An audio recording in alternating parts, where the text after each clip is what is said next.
What's up everyone, how are you all? Today we are back with another blazing Naruto story. What if Naruto unsealed a power even the sage feared? If you enjoy then please like, share and do comments. And also check the description box to original creator of this beautiful creation. Baragan Louisenbairn howled in anger at his soon-to-be impending death. Ironic really, since he always considered himself the true embodiment of the word and was now dying due to his own power being used against him. What infuriated him even further was the fact he had failed to kill Sauk Aizen and get his revenge on the rogue Shinigami for what the arrogant being did all those years ago in usurping the Hollow King's throne. In an act of desperation, the former ruler of Hueco Mundo launched his weapon at Aizen, only for the man to turn his head with that arrogant smirk on his face, and watch the weapon be destroyed. Whether by Aizen himself or Baragan's own power was unknown. With his skull decaying, the former Hollow King felt his life ending, his last form of consciousness retreating into his crown, it falling from the sky to the ground below, and knew the last part of him would shatter upon impact. However, just mere seconds from the event, a ripple in space and time appeared around that area, much to the shock of everyone seeing it. Even Aizen. But just as it quickly happened, the ripple was gone, and the phenomenon was just a small footnote in the history of this ongoing war between the two warring sides. Elsewhere, the golden crown of the Hollow King fell through the dimensional rip, the pathway from one dimension to the next in a nexus filled with infinite possibilities, and outcomes that would baffle any mind. The source of the ripple was the dimension that the crown was heading to now, with a violent battle being held in a place where 3 people and a large 9-tailed creature with incredible power were fighting. The amount of energy being generated by the creature, its summoner, and the two opposing them had shook the very ground around them. On one side was Uchiha Madara, founder of the Uchiha clan, master of the Sharingan, former shinobi of Konoha, and commander of the Kyuubi no Kitsune. On the other side was Senju Hashirama, who was the founder of the Senju clan, master of the Mokuton bloodline, and the Shodem Hokage of Konoha. Beside him was his wife Uzumaki Mito, who was from the Uzumaki clan, and a distant relative of the Senju and Uchiha clan due to them being related to their great ancestor that was the Sage of 6 Paths.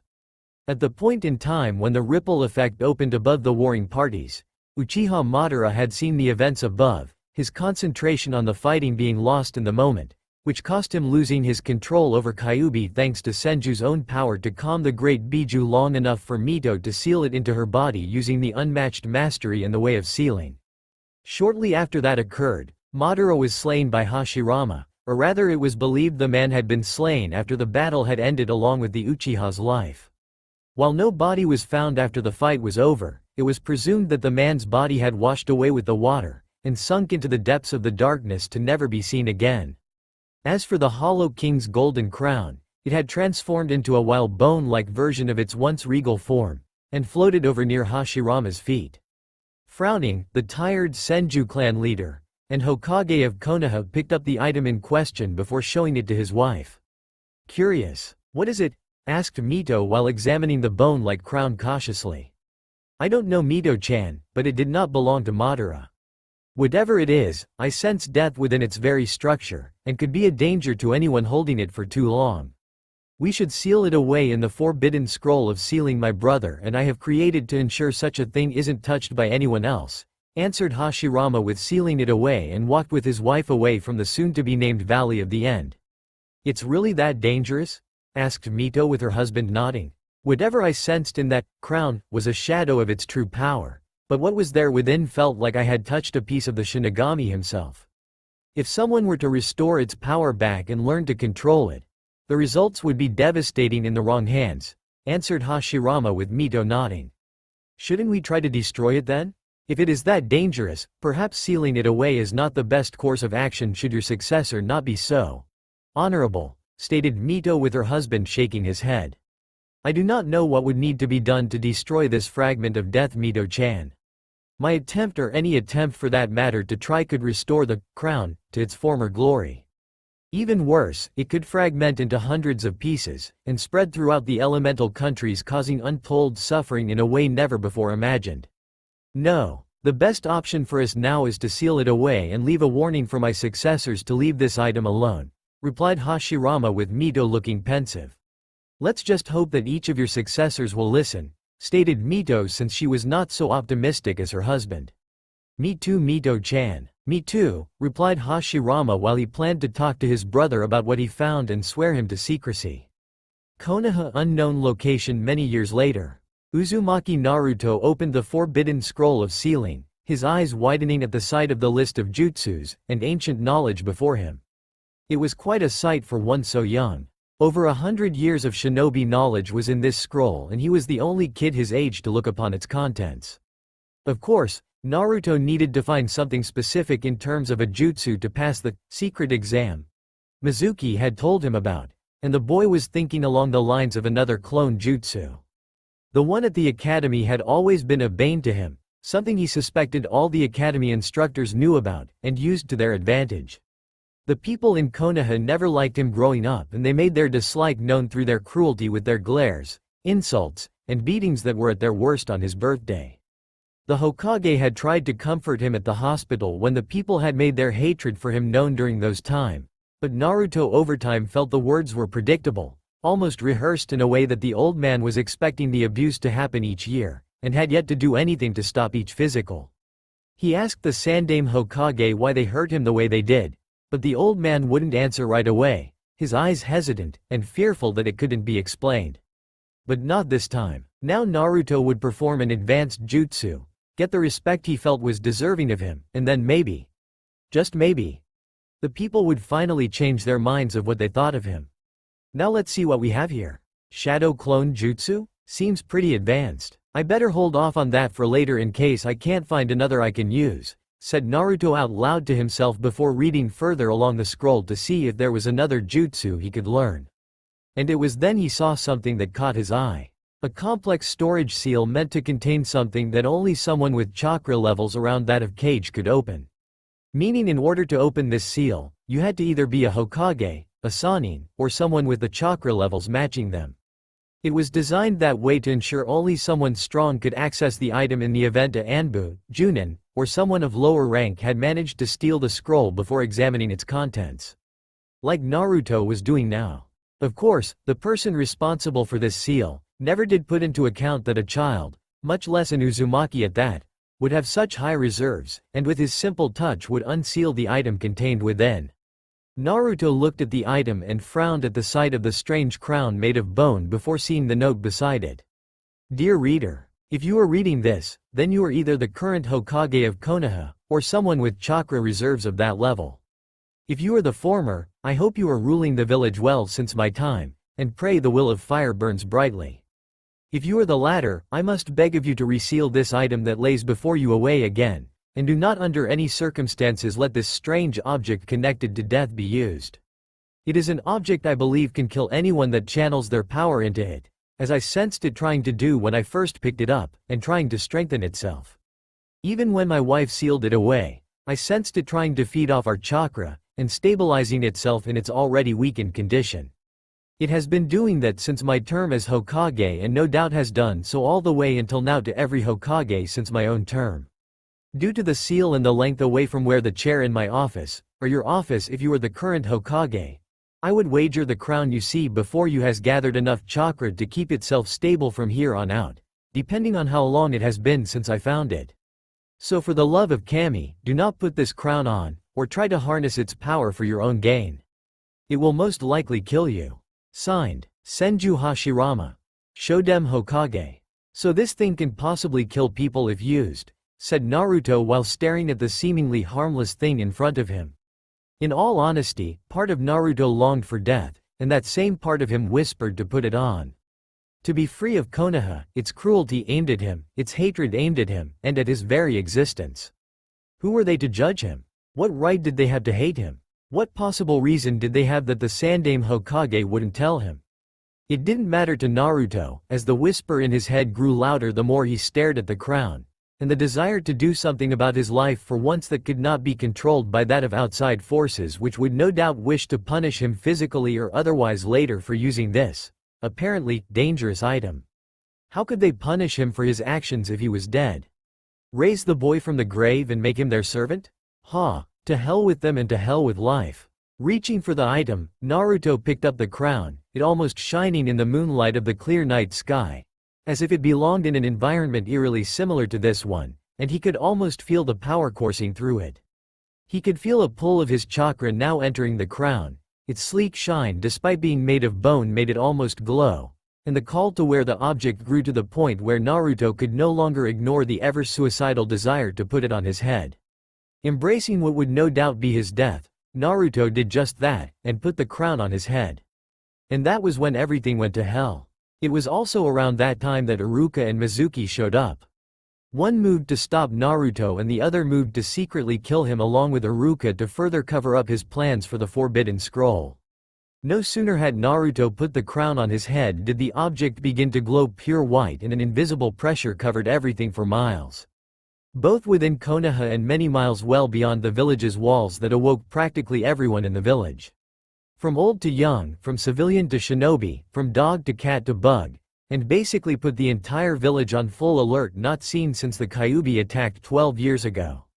Many if not all the adults in Konoha believed this was an attack by the fox itself, that the brat they all hated finally showing his true colors after deceiving the Hokage for so long, and had somehow remembered how to use its demonic power before unleashing it on the village. Such thoughts were further strengthened when a large spire of energy erupted from the forest region, a howl of something inhuman echoing into the night sky, scaring away all manner of creatures in the general area. All of them too fearful to face this entity they knew from instinct alone would kill them if caught in its line of sight, simply because it could kill them. The only creatures not fleeing from the impending source of terrifying power was that of the human beings dressed for battle in full shinobi outfits, from Junin to Anbu to the Hokage himself. The old man was joined by Homura and Kaharu, along with Danzo, with several shinobi that the Hokage knew were once in the other man's root program. And therefore their loyalty was not to the Hokage. Not fully anyway. Not unless Danzo was made Hokage. In any case, this threat concerned the entire village, and the Sandaime Hokage knew that Danzo wouldn't dare try anything when Konoha was at risk of falling with no one being left alive. What good was a Hokage if the only one in the village was the Hokage? You could order yourself around, but that would just be crazy and stupid all rolled into one.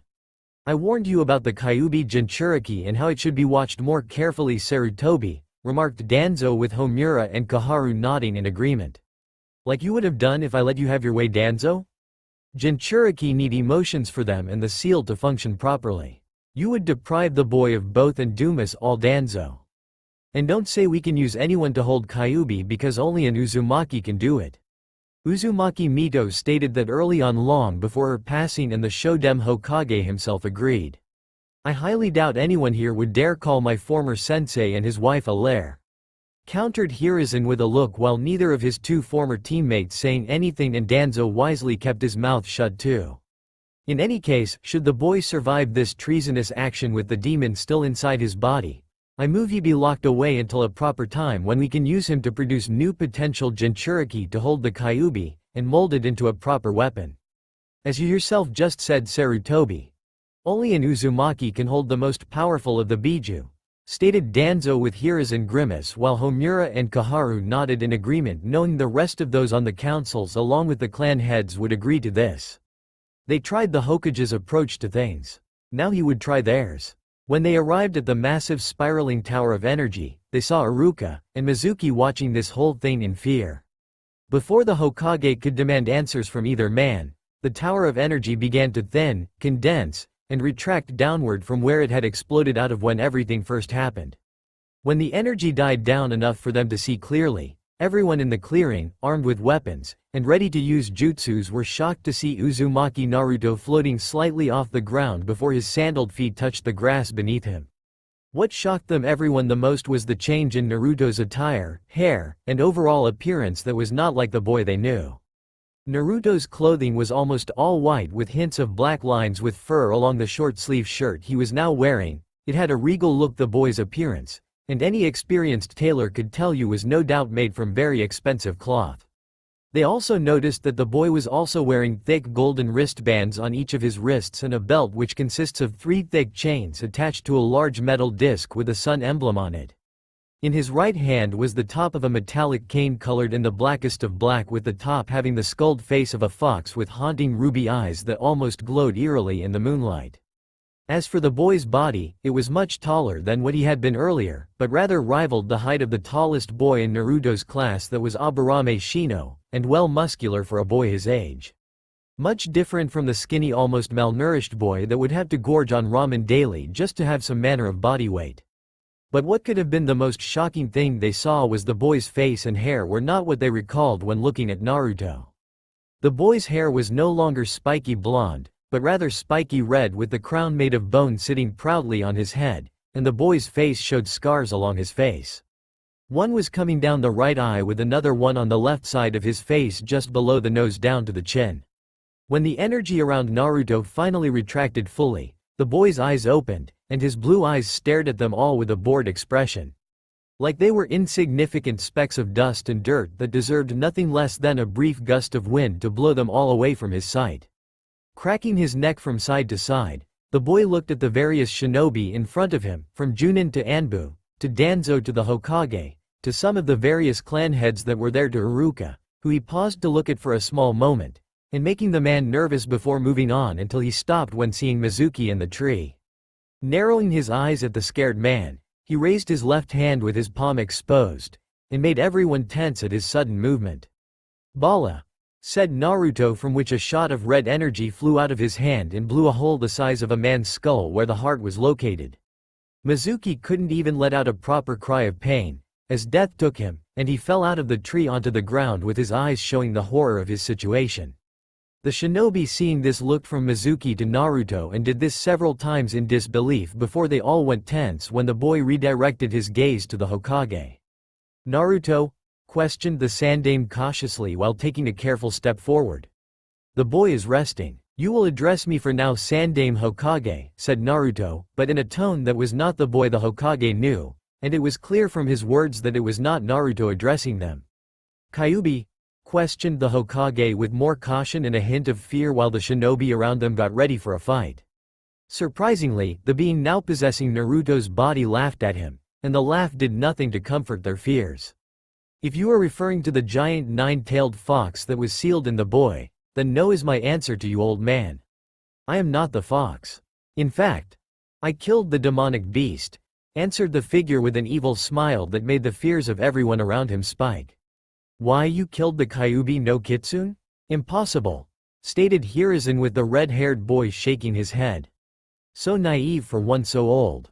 Or perhaps it's arrogance that blinds you. Doesn't matter. The fox was killed by me. Devoured by me." That demonic energy from the Biju went a long way into reviving and strengthening me when the boy put my crown on his head. I have never met someone so unafraid of death, but given his memories growing up during his childhood, it's no real surprise. "Is it?" stated the figure with his accusing question and stare, making the Sandaime Hokage nervous. "I don't know what you mean," replied Hiruzen while the figure in Naruto's body let a sneer come across his scarred face. "I have no love for human filth, and even less for those that would dare lie to my face like you are doing right now," stated the figure with his right hand tightening around his cane. "I am not lying," exclaimed Hiruzen with the being narrowing Naruto's blue eyes at him with a piercing gaze. "Bala," stated the figure with another blast firing suddenly from the boy's left hand and killing a Junin right next to Inuzuka Sume. "No!" exclaimed Iruka at seeing the man go down with the same expression of horror on his face that Mizuki had.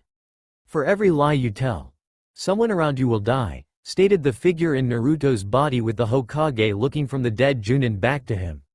"You didn't have to do that," replied the Hokage with the being now possessing Naruto once more looking at him with disgust. Like a god looking at a fly that was buzzing at him and was seconds away from being swatted out of existence. "On the contrary, old fool. I did have to do that for the boy's sake. The memories of that Junin using him for target practice in weapons and jutsus when he was 7 were very clear on how I should proceed. If anything, I was too merciful. The fact you lied just gave me the excuse to kill him right now to make my point get across," answered the figure with the Hokage's eyes widening in shock like the others. "Just who are you? If you are not Kyuubi or Naruto, then what do we call you?" asked Hiruzen with Naruto's face now sporting a cruel smile and a chuckle leaving the boy's throat. My name is Baragan Louisenbairn, former Hollow King of Hiwako Mundo, for all tortured and lost souls that failed to cross over to their proper sides in the afterlife when they die." answered Baragan with the shinobi around him going tense. I don't understand, stated Hiruzen with Baragan shaking his head. Humans never do understand things until it's too late. And while we are on the subject of not understanding, perhaps you can help me understand something. Like why this child was abused so badly by these fools around me for something that was not his fault. Why the village never honored the dying wish of his parents, who died so honorably in battle against the Kyuubi and sealed the demon within him? Questioned Baragan with many shinobi around the two looking at each other in shock, and it was clear these shinobi didn't know the truth while the few that didn't look shocked were silently cursing at the secret coming out. Sealed the demon. Wait, he's the son of the Yondaime Hokage? Questioned Iruka with the Hollow King looking over at him for a second. Yes, he is the son of that man. So much potential in this boy and it was squandered and suppressed by fools like this one in front of me, exclaimed Baragan with disgust in his eyes. Suppressed? What do you mean suppressed? Asked Iruka while seeing Baragan turn Naruto's face to him and scoff at the man like he was an idiot. Aside from the abuse he suffered, this boy was taught next to nothing, and learned less than nothing no thanks to the suppression seals around his mind meant to keep his brain working with the attention span of a 5-year-old child. Not to mention the seals that were meant to mask his true hair color he inherited from his mother's side of the family to show he was indeed an Uzumaki, answered Baragan while the old Hokage in front of him wincing at that.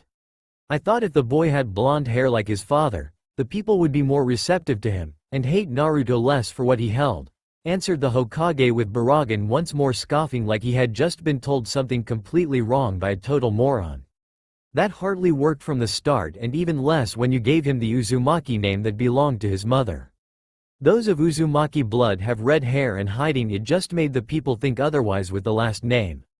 They no sooner believed he was an Uzumaki than they did in him being completely human, remarked Baragan with the old Hokage wincing again. I did my best with what resources I had to help Naruto, but... Hiruzen replied, but was silence when another Junin went down that was close to Iruka. That particular Junin nearly set the boy fire on 3 different occasions during 3 different birthdays. The third attempt was nearly a success. Also, you haven't explained your actions for the suppression seals that worked on his mind, and I had to destroy them from the inside out so this child could properly absorb my memories without the risk of his poor brain exploding.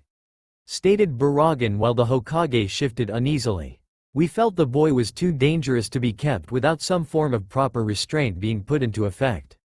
His potential combined with being the Jinchuriki of the demon was too great to ignore, stated Homura with Baragan looking at him for a moment before refocusing on the Hokage. And what of the boy's godparents? They couldn't help raise and watch him properly? I find that impossible unless they were either lied to about Naruto being dead or they have no love much less desire to take care of the boy. Which is it?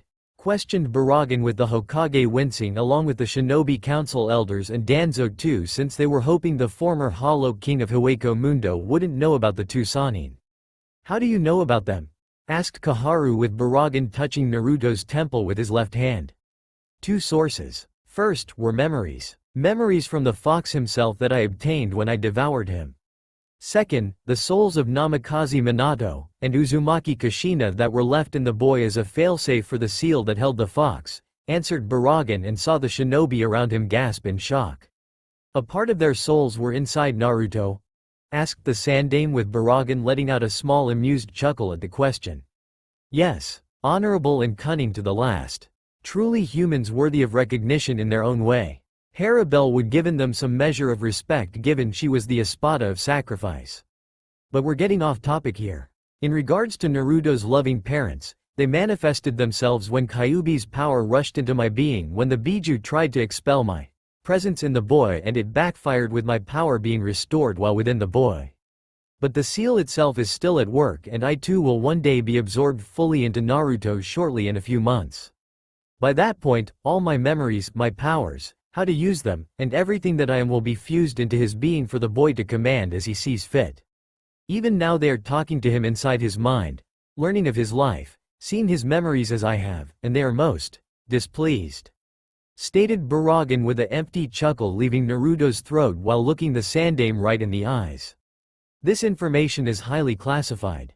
We should not be out here talking about this so casually, said Danzo suddenly since he didn't want this getting worse and possibly risk outside forces hearing anything else. How very true. Not that it matters anyway to me since the truth will get out sooner or later. But by all means, let's walk to your meeting room where you once decided the boy's life mere hours after the Kyuubi was sealed, and let us speak of this in a more civilized manner, remarked Baragan, as he walked forward in the boy's body, and grinned when the large army of shinobi parted to let him pass. The grin never left the former Hollow King the entire time he was walking to the Hokage Tower. Hokage Tower meeting room. The forbidden scroll of seals had been retrieved by the Hokage himself and put away in the vault it was held with the sequence to open it being changed for good measure to ensure there was no repeat of tonight's events. Baragan Louisenbairn sat in the chair opposite of the governing bodies of Konoha that were in front of him, his eyes looking at everyone with disdain, disgust, and dislike, with it not necessarily being in that order. The civilian council was to Baragan's left, the clan heads were sitting to his right, the two shinobi council members along with Danzo, and the Hokage were in the middle. They were all different shapes, sizes, and the only thing they had in common was they were stinking of fear. And they weren't wrong in that regard.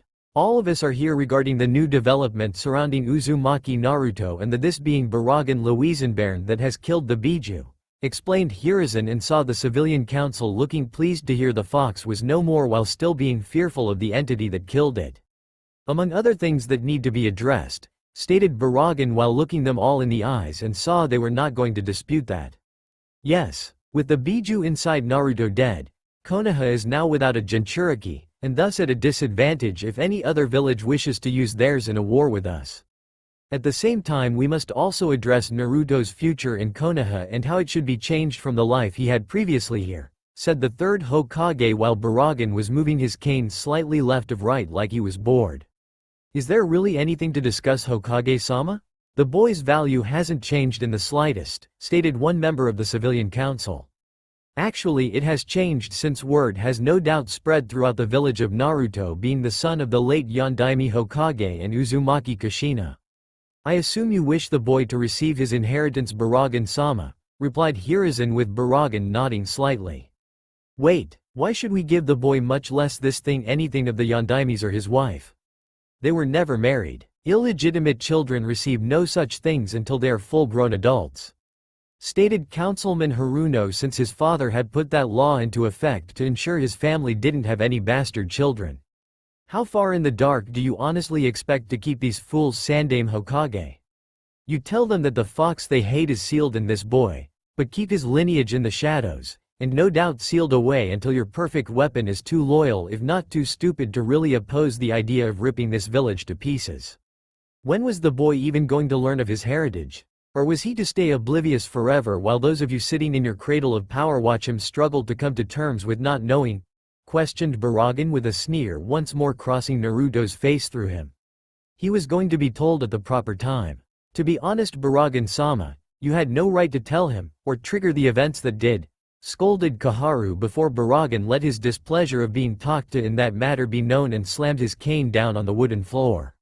The dark energy from it damaging the room, the walls cracked, windows shattered, the ceiling above leaking dust, and the floor splintered in a spiderweb-like pattern. His gaze was hardened and it was clear the former Hollow King was not happy with this insolence brought about by this old woman. Do not presume to judge me like you are my superior in every way, old woman. Your species has the lifespan of fleas. I have lived longer than anyone of your bloodline and long before when the 9 Biju were all one single entity sealed within your legendary Sage of 6 Paths.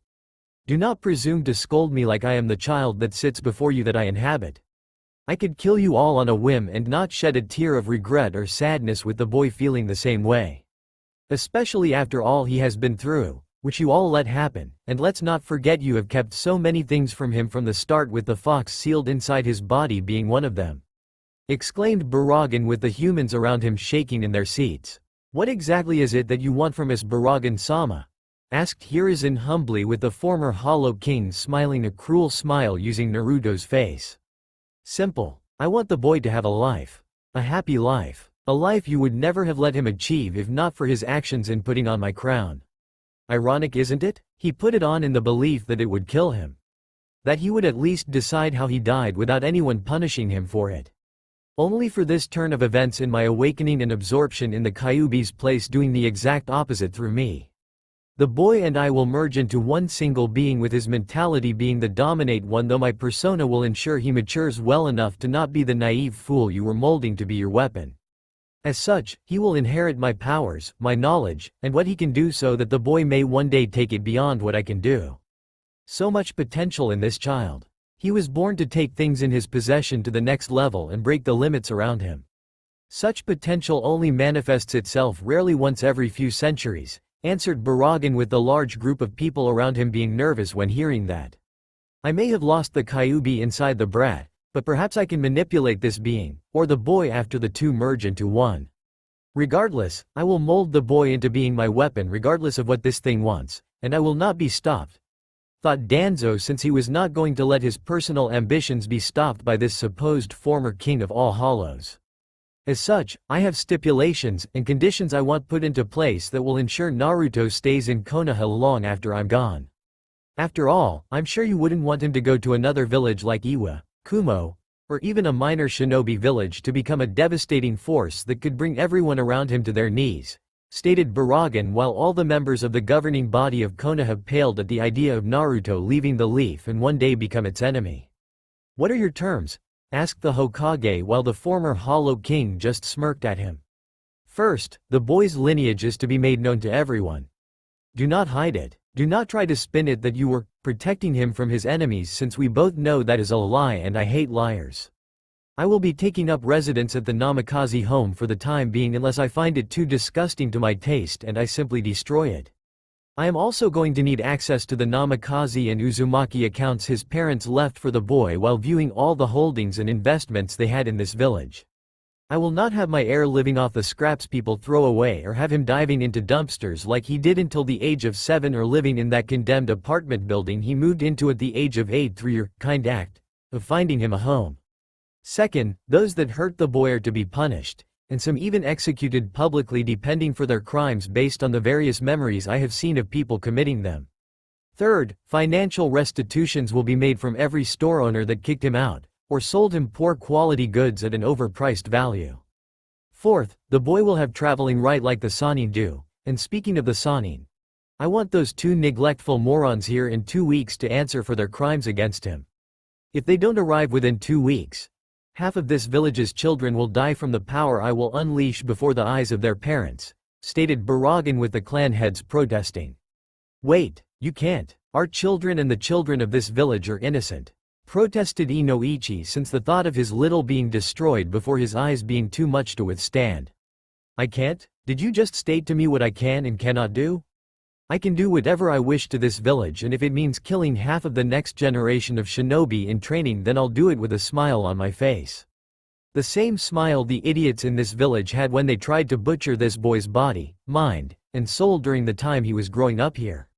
So I suggest you get a message to those two Sannin quickly within 2 weeks, or else the population in this village will be crippled for several decades. You have 2 solid weeks to get 2 people back to Konoha, and let's be honest here when I say I know they can get here in half the time. I'm only giving you 2 weeks because I want to see just how much they love this village and their godson to that extent.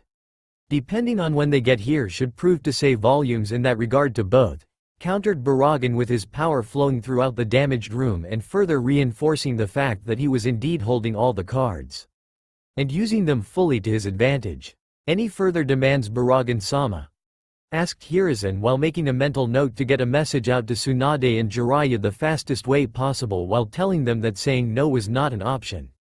Yes. My 5th demand requires that you Sandaime Hokage reveal yours and everyone else's hands in Naruto's mistreatment. That you encouraged it, allowed the people to get away with abusing the boy, and what punishments were delivered to the people were in fact minor. 6th, since the boy will be my heir to my power, not to mention his parents once the pieces of their souls are absorbed into him fully, like I did with devouring the Kyuubi, the boy qualifies for the CRA, and thus will be allowed to take multiple wives to revive his clan. For those of you among the clan heads here with daughters, you will be setting up arranged marriages for them, so they will marry the boy, but they will under no such circumstances rule over him, much less try to manipulate him at your request. And any girl he wishes to marry that catches his interest will not be shunned away unless good reason is found with unquestionable proof. As to my 7th and final term, you will reveal the truth on how Kyuubi appeared 12 years ago, and not simply because it appeared due to being a mindless beast, like you've been spinning since that night. You know what I'm talking about, Sandaime Hokage, said Baragan with the Hokage sighing while the civilian council frowned, the clan heads doing the same, and the shinobi council scowling since they didn't want that piece of information known while Danzo was seething on the inside. Damn, I need public support for the last loyal Uchiha, and that won't happen if the people find out an Uchiha somehow had a hand in the Kyuubi attack, thought Danzo, as he tried to use the Sharingan eye surgically implanted in him, and hidden behind his bandaged face on the boy. Only to find it was useless. That stupid fool. He thinks that hypnotic power I sensed behind that bandaged face of his will influence me? Ha, Aizen's Zanpakuto makes his power look like a joke. I will not be manipulated again by such a power, and neither will my heir. Your death will come soon enough, old fool, thought Baragan while making a mental note for the boy to be mindful of Danzo so he doesn't somehow fall into the same situation he did with Aizen all those years ago. I think I can safely speak for everyone here when I say we humbly agree to all of your terms, Baragan-sama, said Hiruzen with Baragan sneering at him like he was an ant. I'm sure you are humble. Just remember that I am not naive nor stupid in believing you agreed to these terms willingly. I can see even now that some of you are plotting against me and the boy to use him for your future plans. So know this piece of information in advance because I will not say it again. Any attempt now or in the future to control me or the boy will fail miserably. That when caught, you will be annihilated in a slow, painful manner that no amount of pleading, begging, and/or crying out will save you from your well-deserved death. You will be made to suffer in front of your loved ones as they watch you all slowly rot and die, stated Baragan with his eyes drilling holes through those in the room with him. With what he said having been said, the former king of all hollows got out of his chair, and walked out of the room to the home that rightfully belonged to the boy. This is bad, Hiruzen. The lives of the people in Konoha are now further in jeopardy than ever, stated Danzo with the old Hokage nodding. We cannot turn down his demands, Danzo. You know that. The amount of power he was using earlier makes us all and the previous Hokages plus Kyuubi combined look tame by comparison. Can you really tell me you would defy this being, knowing that everyone in the village will suffer for it, and die because your pride won't allow you to be humbled just once? Asked the Hokage with Danzo remaining silent on the matter.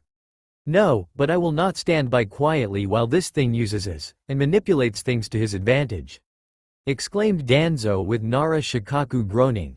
Troublesome. Don't you mean manipulate things to his advantage against you?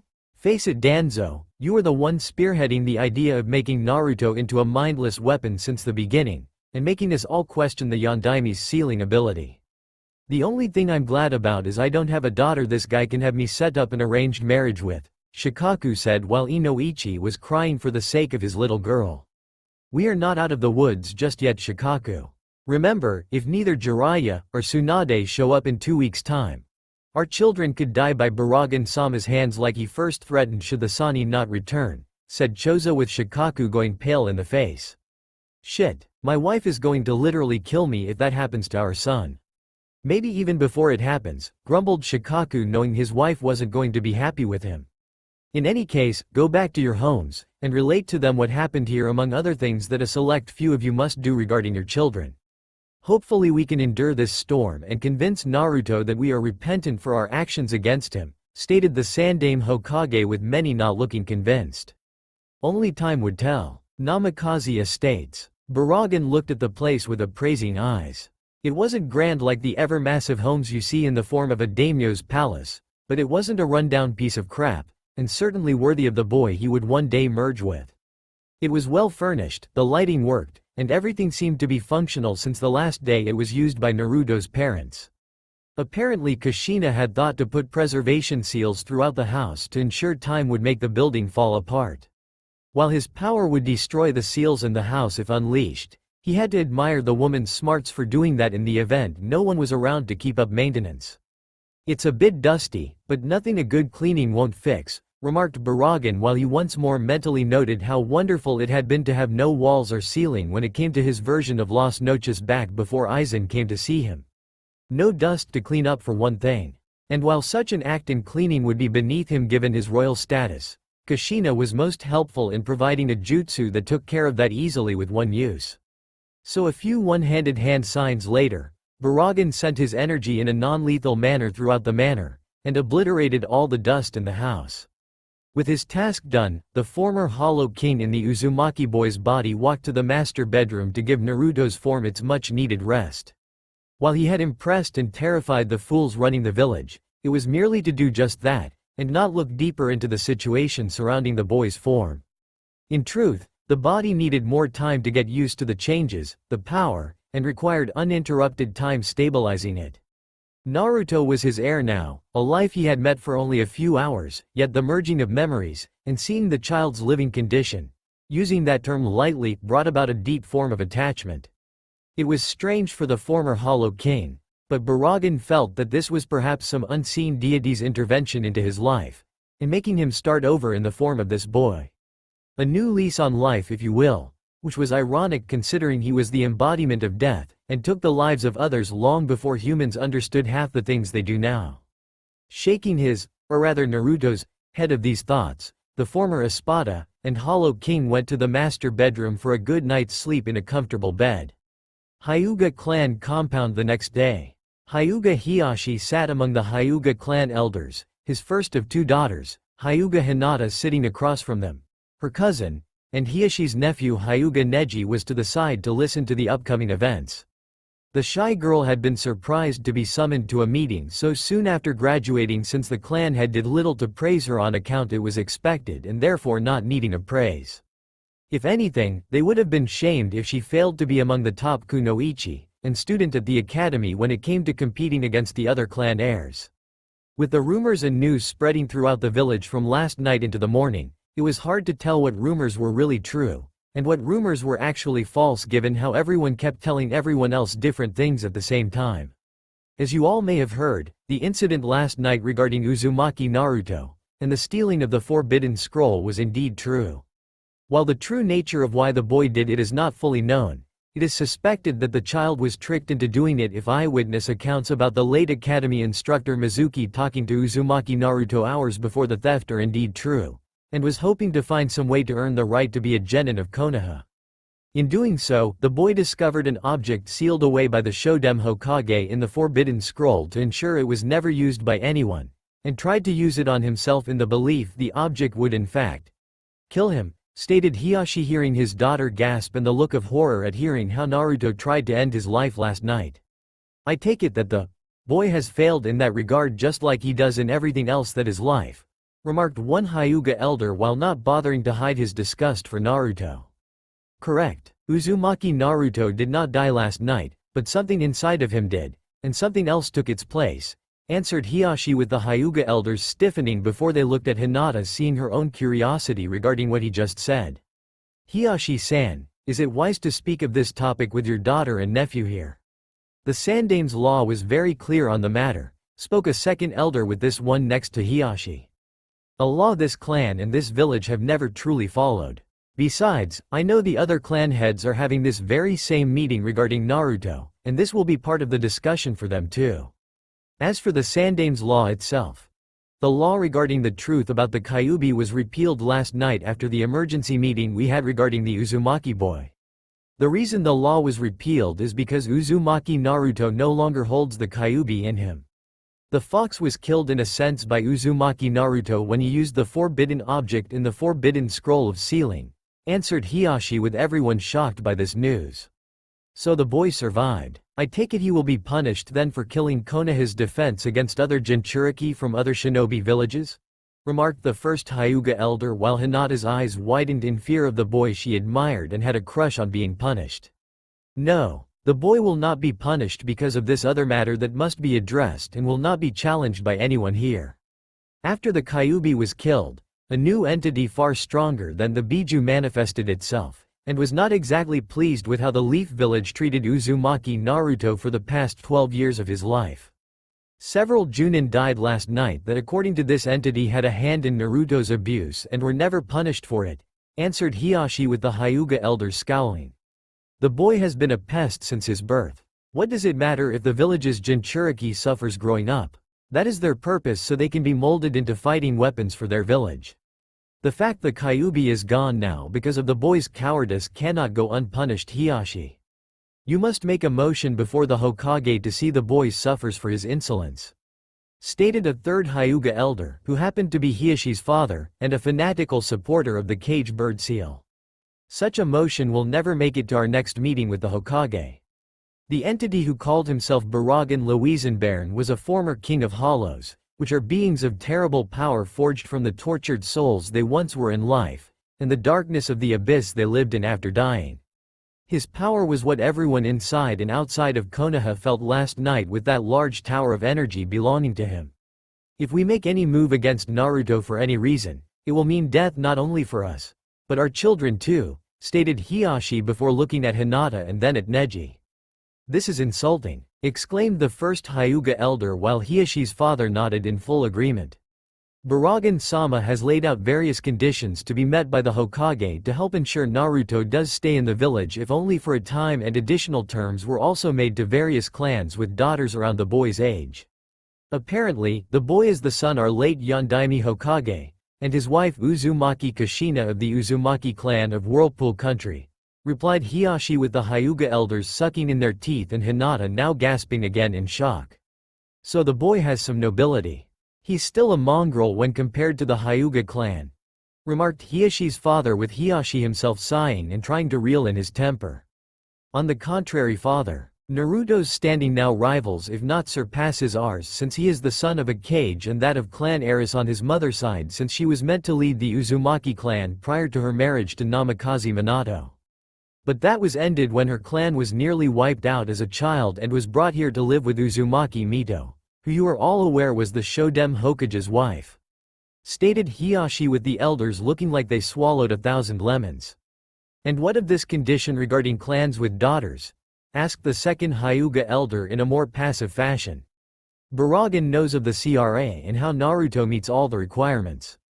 He is more or less commanding each clan with daughters to set up arranged marriages with these girls and the boy, answered Hiyashi with Hinata blushing with wide eyes and 2 out of the 3 Hyuga elders now looking ready to explode. Absolutely not, exclaimed the first Hyuga elder. This is beyond insulting. This creature dares demand this of us and the other clans here in Konoha? I say we kill him and the boy right now, exclaimed Hiyashi's father with Hiyashi moments away from losing his temper and lashing out at him. Enough. This is not up for discussion. It must be done. Failure to comply results in the entire clan and the village as a whole paying the price for any defiance against Baragan-sama's demands in the form of death. This arranged marriage on our end will help Naruto form attachments to Konoha and not leave the village to possibly live somewhere else that could possibly be our enemy. The boy has no reason to be loyal to Konoha right now. He has no reason to stay in Konoha, and this village as a whole is the source behind it. So by all means, protest loudly, take to the streets, make a motion before the Sandaime Hokage, and denounce the boy along with the entity inside of him if it will make you feel better. In the end, you will only be signing your death warrant, and those within the entire village for your arrogance. Countered Hiyashi while glaring at each elder and then looked at Hinata with her head down so not to see his gaze. She knew what was being asked of her. It wasn't uncommon for noble clans to do this with noble families to further influential and political ties. Still, it wasn't something that Hinata was against since it was with Naruto, and not some spoiled noble thinking that he could do anything on account of who his parents were. Surely Hanabi is the best choice then for this arrangement. We can hold out longer in the process, and by that point the boy should be satisfied with the other wives he will already have at the time, said Hiyashi's father while Hinata stiffened slightly at the mention of her younger sister. No, such a ploy will be seen immediately and might insult Baragan-sama and Naruto to that extent depending on what the future holds in terms of his personality. I will not risk the Hyuga clan, much less Konoha as a whole, simply to stall for time in the hopes the boy's harem no longer possesses any vacancies. Hinata! Exclaimed Hiyashi with his voice cracking like a whip when calling his daughter's name. Yes, father? Asked Hinata while now looking at her father in the eyes. If you were to be in arranged marriage with this boy, would you be able to do your duty in being his wife, and do everything in your power to keep him happy? To keep him loyal to Konoha? Asked Hiyashi with Hinata looking away slightly, and had to fight the urge to look away further before steeling her resolve while remembering this was connected to Naruto. I would do what I must for Konoha and the Hyuga clan. However, my marriage to Naruto-kun alone may not be enough, and in order for me to be a proper wife to him in the future, I must first be his friend. Something which I was told not to do from the start, answered Hinata while keeping her tone formal without a stutter, which surprised herself greatly, yet it also had a small hint of an "you screwed up" in there, though the Hyuga elders, her father, and Neji just imagined it since they never believed she would do that. Which we were mistaken from the start to do, it seems. Hinata, it is your duty as the Hyuga heiress, and now a Konoha shinobi, to gain Naruto's friendship before advancing that relationship to the next level. You will befriend him, start a relationship with him, and eventually marry him for the sake of having his children. That all these things will help him stay loyal to Konoha, commanded Hiashi, with Hinata bowing humbly at the order. Wait, what about the Byakugan? We can't have the bloodline leave the protection of the clan. She must have it sealed first before pursuing the boy, exclaimed Hiashi's father, with Hinata wincing and Neji having a small smirk on his face. Again, such a move on our part might be considered an insult to Baragan-sama, and possibly Naruto himself, countered Hiashi, with his father sneering at him. To hell with how those two things feel about it. If this former Hollow King wishes to have an arranged marriage with your failure of a child, then she must have the cage bird seal on her, and another that blocks the bloodline from rising through her offspring she might have with the brat, stated Hiashi's father, since he felt Hinata was a failure as a granddaughter and refused to let any child she produced have their bloodline unless it was within the walls of the clan itself. That brat, as you called him, will one day become the most powerful person in Konoha and even the world, since his power will only grow as time goes on. As such, any child Hinata will have that same potential, and their eyes will reach a level beyond anything we have seen in our generation. Surely you would not wish to cripple the next generation of potential Byakugan users simply because of your shrewd interpretation of Hyuga clan traditions? Questioned Hiashi to his father, with the elderly man looking like he was ready to spit fire from his mouth. Traditions are what keep this clan pure, Hiashi. Traditions are what kept Kumo from taking the eyes of our clan and you when this child of yours was kidnapped so easily, with the end result of her failure costing you your brother's life. Deprived your nephew of his own father, exclaimed Hiashi's father, with Hiashi closing his eyes and balled his fists while Hinata looked down in shame. Neji for his part glared at Hinata. Perhaps in some manner of speaking, you are correct in that regard, but had we simply changed certain traditions to match the times, perhaps my brother would not have been the one so willing to throw his life away for me. Perhaps if traditions matched the times, it would have been Hinata who was deprived of a father and not Neji. Traditions this clan has been unwilling to change out of fear of the very word, countered Hiashi, with a piercing look aimed at his father before he turned his attention to his now disheartened daughter. She cherished her uncle very much. No cruel bone in her body. And what was her reward for such loving nature? Scorn, hatred, and disgust from those that perceived it a weakness, while those in the Branch family adored the girl. Well, almost everyone. Regardless, the terms he set are too high if the girl is not fitted with a cage bird seal and bloodline sealed to prevent birthing Hyuga children. If this Baragan does not like it, then he can contend with me, and me alone, to prevent any true disaster to befall the clan, stated Hiashi's father, with Hiashi letting out something of him sound from his throat.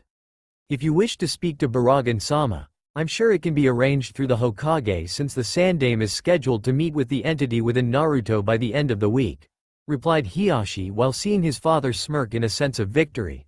But Hiashi himself knew what his foolish old man was planning: to get close to Baragan, and try to perform a noble service by killing the entity through killing Naruto via a lethal gentle fist strike being dealt to the boy. Something Hiashi was sure would fail spectacularly. Namikaze Estates 1 week later. Baragan sighed, or rather made Naruto's body make the sigh, while he sat in meditative stance to focus the energies within this body. So much focus was required for a body so young like this one, and in another age or time would have been taxing to the former Hollow King's patience. But he was not that man. Not anymore. The seal on this boy, even when ripped apart from his manifestation, once absorbing all of the Biju's chakra, was still in effect, and it was only a matter of months before Naruto was once again in command of this body. The boy had much to learn, but couldn't do that while awake and running around in the daily life of the world around him. No, the mindscape was the best choice to teach the boy, as he had done, knowing time had no real meaning there like it did in the outside world, and the boy would need every second in his mind to process the knowledge before him. Not just Baragan's knowledge either, but that of his parents, and what they know that would pass down to him given the pieces of their souls sealed with the boy would be devoured, peacefully without pain, into Naruto with all of their knowledge joining him. The Yondaime's jutsus, the Uzumaki bloodline his mother had, and their skills in the art of sealing. The last part was fascinating to Baragan, as he saw what those seals could do through their memories, and what they could do when used properly.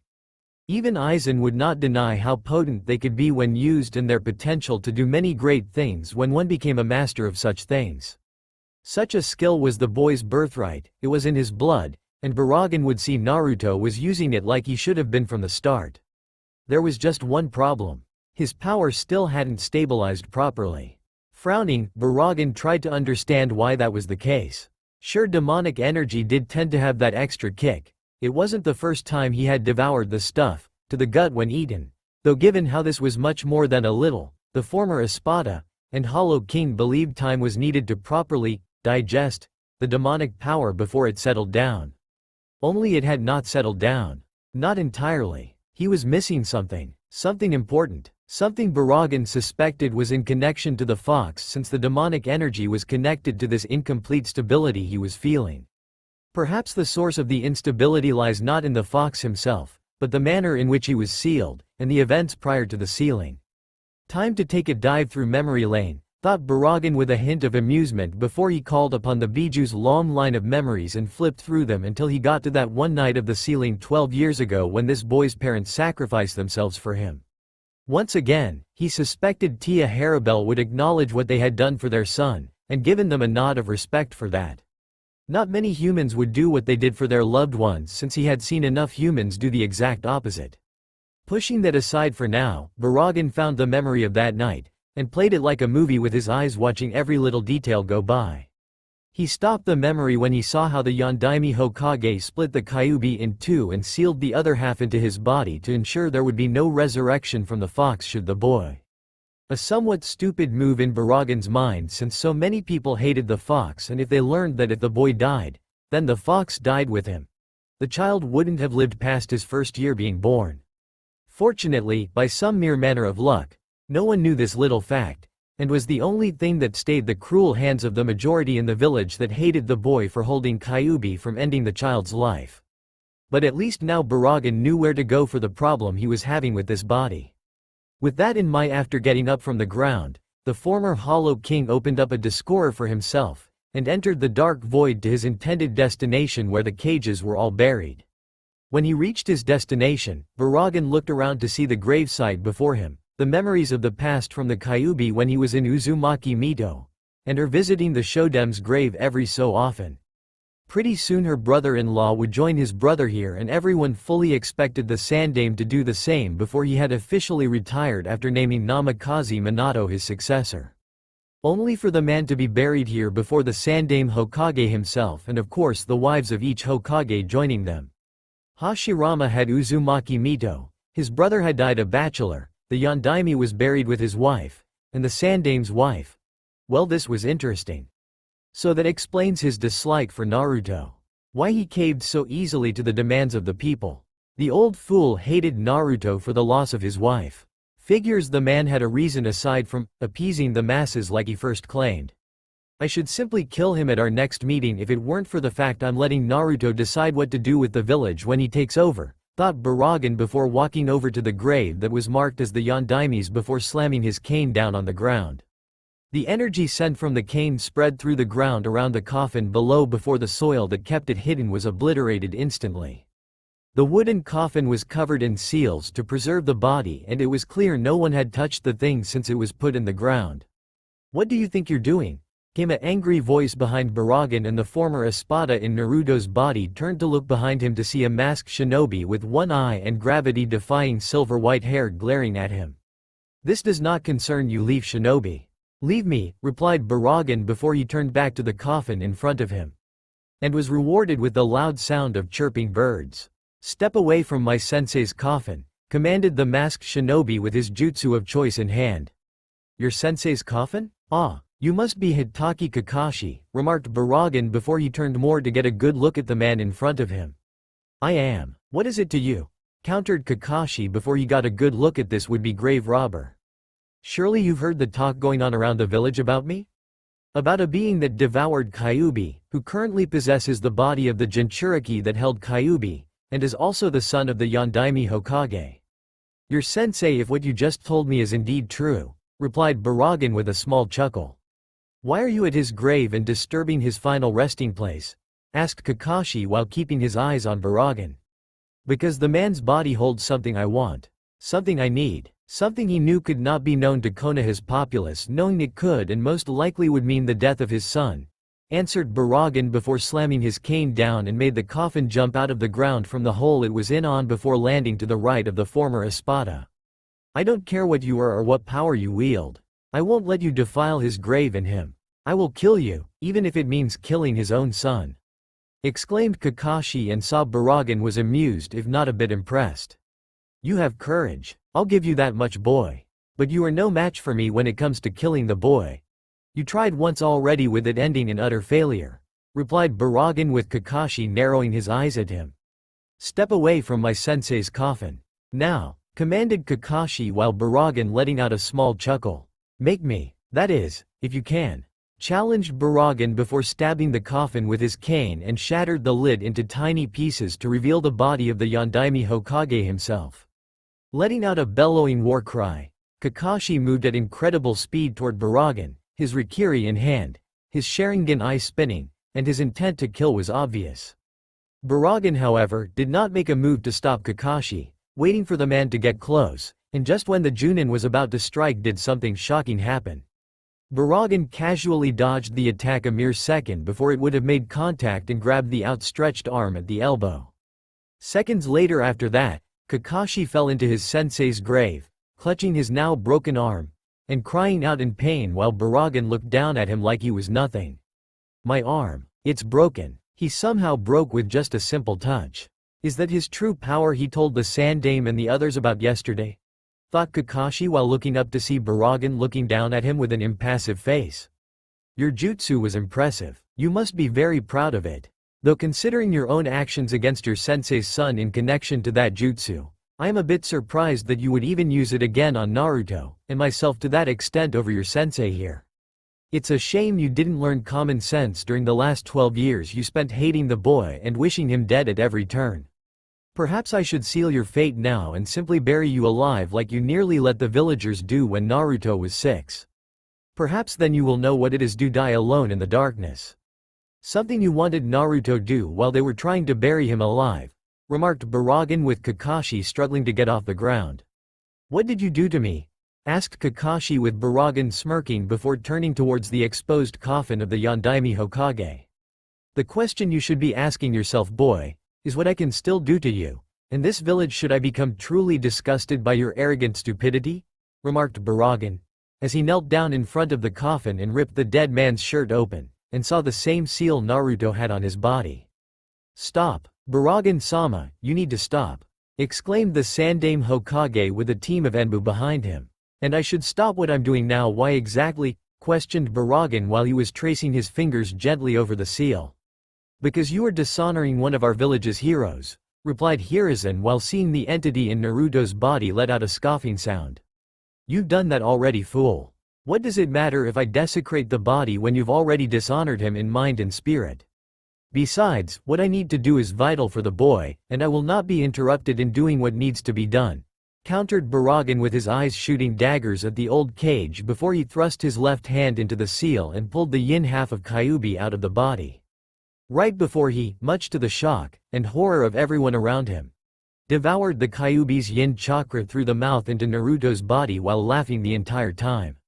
When it was over, the Konoha shinobi watching him could only stare at the entity in Naruto's body, who let out a sigh of pleasure at devouring more demonic energy, and began walking away from them with a smile on his face. What did you hope to accomplish by doing that, Baragan? Answer me, demanded Hiruzen with the former Espada stopping in his walk and turned to look at the old cage with a look of disgust in his eyes. Don't even think of commanding me, old cage. My power was far beyond you before and has now exceeded it even further. Because I am in such a good mood, I will let your insolence towards me slide this one time, and simply walk away without giving you an answer. But should you continue to push me, this village will be destroyed along with all of those within it, replied Baragan before he simply opened up another discorer and walked through it. This is getting out of control fast. Damn it, Jiraiya. Tsunade, get your assess back here soon, thought the Sandaime Hokage while looking from where Baragan had walked away into that strange black void to the grave of the Yondaime Hokage. Things were definitely spiraling out of control and the village itself was not liking it one bit. Baragan sighed, hating to meet with the Sandaime Hokage, to meet in this office, and to be in the presence of this old Hyuga walking around in dramatic fashion while speaking loudly for anyone outside the room to hear his complaints. His complaints? The demands made that jeopardized the Hyuga clan with the arranged marriage, all the risks of having their precious bloodline, and the offspring produced not being protected behind their clan walls with a cage bird seal to ensure they were never stolen. Of course, Baragan knew what the cage bird seal was, and knew it did anything but protect the bloodline of the clan.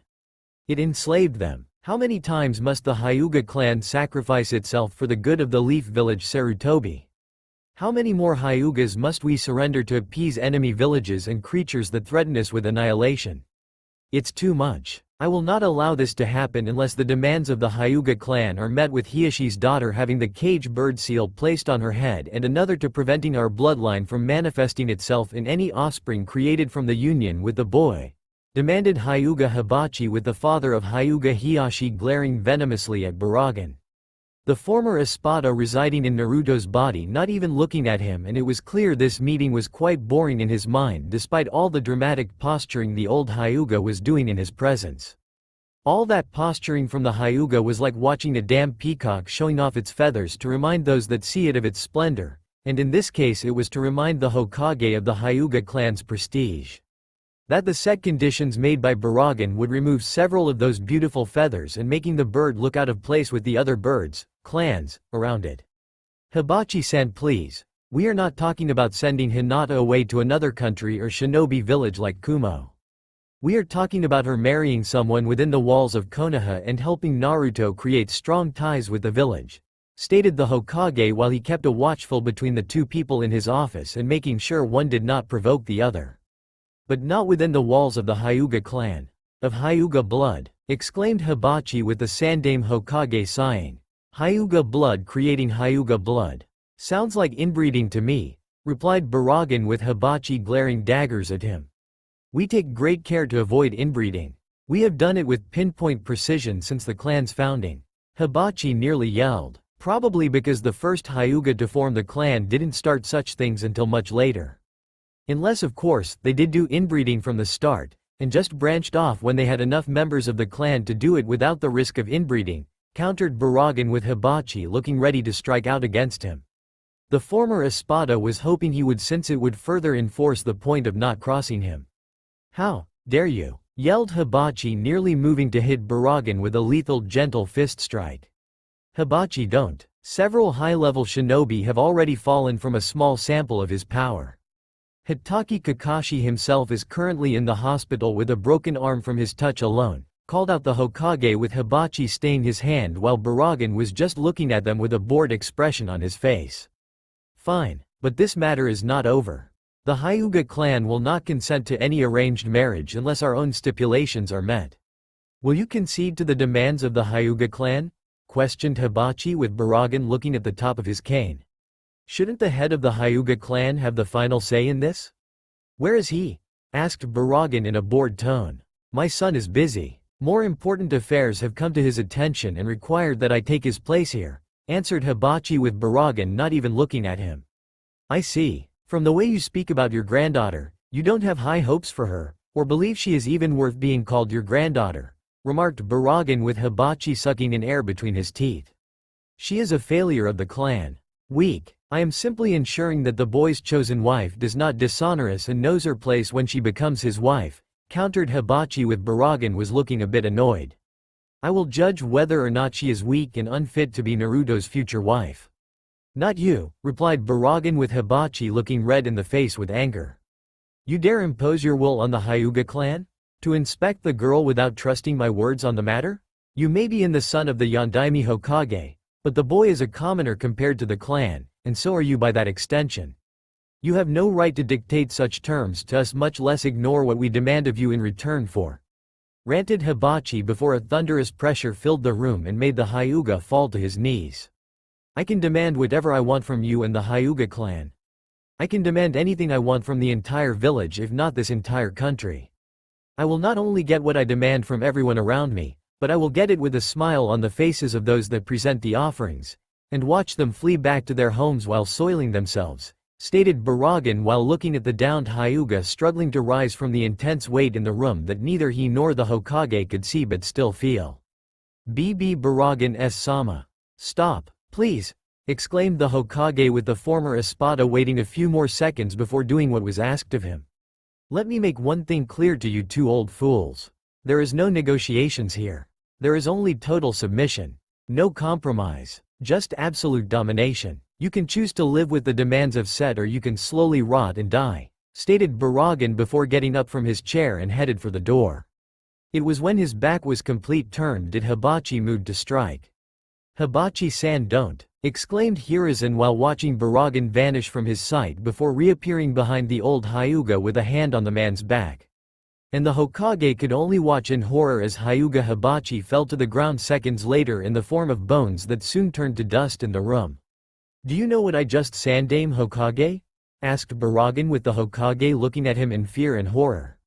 You aged him," exclaimed Hiruzen with Baragan nodding. "Yes, that is my power. To make things age. To make things rot. To make things die," replied Baragan with an emphasis on his chosen words. "I see," was the Hokage's only response. "No, you don't see. Imagine what I will do to this village and the next generation should I find all my demands not being met. Imagine the young growing old. Imagine the young growing old and dying before the eyes of the previous generation. Parents having to watch their children become skeletal corpses before the bones turn to dust and scatter into the wind with no remains to bury. Now, do you see?" stated Baragan with a whole new shade of white appearing on the Hokage's face as he imagined the horror that would be unleashed if the former Espada was displeased. "All the requirements will be met, Baragan-sama. I swear it," exclaimed Hiruzen with the former Hollow King letting out a scoff at his proclamation. "We will see soon enough, Sandame Hokage. I'm still waiting for the day when your two former students arrive," remarked Baragan with Hiruzen inwardly cursing at the lateness of Jiraiya and Tsunade. Where were they? Konoha streets. Sometime later, Baragan walked through the streets of Konoha, the people giving him a wide amount of space, and rightfully so since word had reached the village of Hyuga Hibachi's death by his hand. Even now rumors were spreading of how with a single touch, the Hyuga had died, and rotted away with many fearing the same thing would happen to them if he came in physical contact with them. Some wondered if that power would hurt the daughters of the clan heads when the marriages happened and that it would punish them by watching each woman die on their wedding day. "What is it?" asked Baragan, as he stopped walking and sensed a figure behind him. "My mother suggested I meet with you, Baragan-sama," said a female voice, and saw the red-headed boy's form turn to look at her. "Judging from the unique markings on your face, you're from the Inuzuka clan, and as for your mother, she is the clan head," deduced Baragan with the slightly older girl, physically anyway, walked toward him. "Yes, my name is Inuzuka Hana. My mother is Inuzuka Sume and the clan head of our clan," Hana humbly stated while Baragan looked at her with an appraising eyes. "I take it you and the rest of the Inuzuka clan knows the truth?" stated Baragan with the Inuzuka girl nodding. "Yes, it created an uproar in the process. Some of our family members have little love for Naruto-san," replied Hana honestly, since she was told Baragan disliked liars and didn't wish to offend him. Hence why the triplets she had for dog partners were told to stay home. "Have? As in they still do?" asked Baragan curiously with Hana nodding. "From what my mother told me earlier in private when discussing my arranged marriage with Naruto-san, the late Yondaime Hokage, and his wife had enemies within the village as well as outside," answered Hana with Baragan nodding. "I see. And how did you feel about Naruto prior to this information?" asked Baragan with Hana trying not to show nervousness in front of him. "I was unsure of him. I had heard stories of Kyuubi, witnessed its power from a distance when I was still young pup of a girl, and knew from the whispers that Naruto-san carried it. But I never saw him lash out at people when they attacked him, even when I knew I would have in his place, so I thought perhaps that they were wrong about him being the demonic beast they all said he was when they talked in secret, answered Hana, with the former Espada letting a smirk appear on the side of his mouth for a moment. Well, at least you were honest in your answer. I'll give you that much. At least you are far more open-minded than the rest of the arrogant fools in this village. No doubt there are plenty more people in other villages too that hold all the other Jinchuriki with the same level of disrespect, commented Baragan, with Hana walking toward him. Mostly like yes. Each village treats their Jinchuriki pretty much the same, but they all use different methods in keeping them controlled, said Hana, with Baragan frowning in thought. Such arrogance. You humans make these Jinchuriki, then treat them like they are pests for most of their lives until they are needed to fight, and then throw them away when their services are no longer required. Such a thing would never have happened in Hueco Mundo or in Las Noches for that matter, stated Baragan, though the last part was more to himself. It wasn't meant to be that way from what we were told about the history of the Biju, commented Hana, before explaining the history of how Hashirama divided up the 9 Biju to each of the shinobi villages to promote peace and balance between them. Only for them to be abused and used for warfare. Honorable intentions twisted by those hungry for power, remarked Baragan with disgust in his voice. It's just how things are here, Baragan-sama. You need to be strong to survive and use whatever is at your disposal to do it, said Hana, with Baragan letting out a noise from his throat. True, but to abuse your subordinates for the sake of that power is not the way to do it. I have lived long enough to know that, countered Baragan, with the memory of his loyal Fracione dying under his command making the blood in this body boil.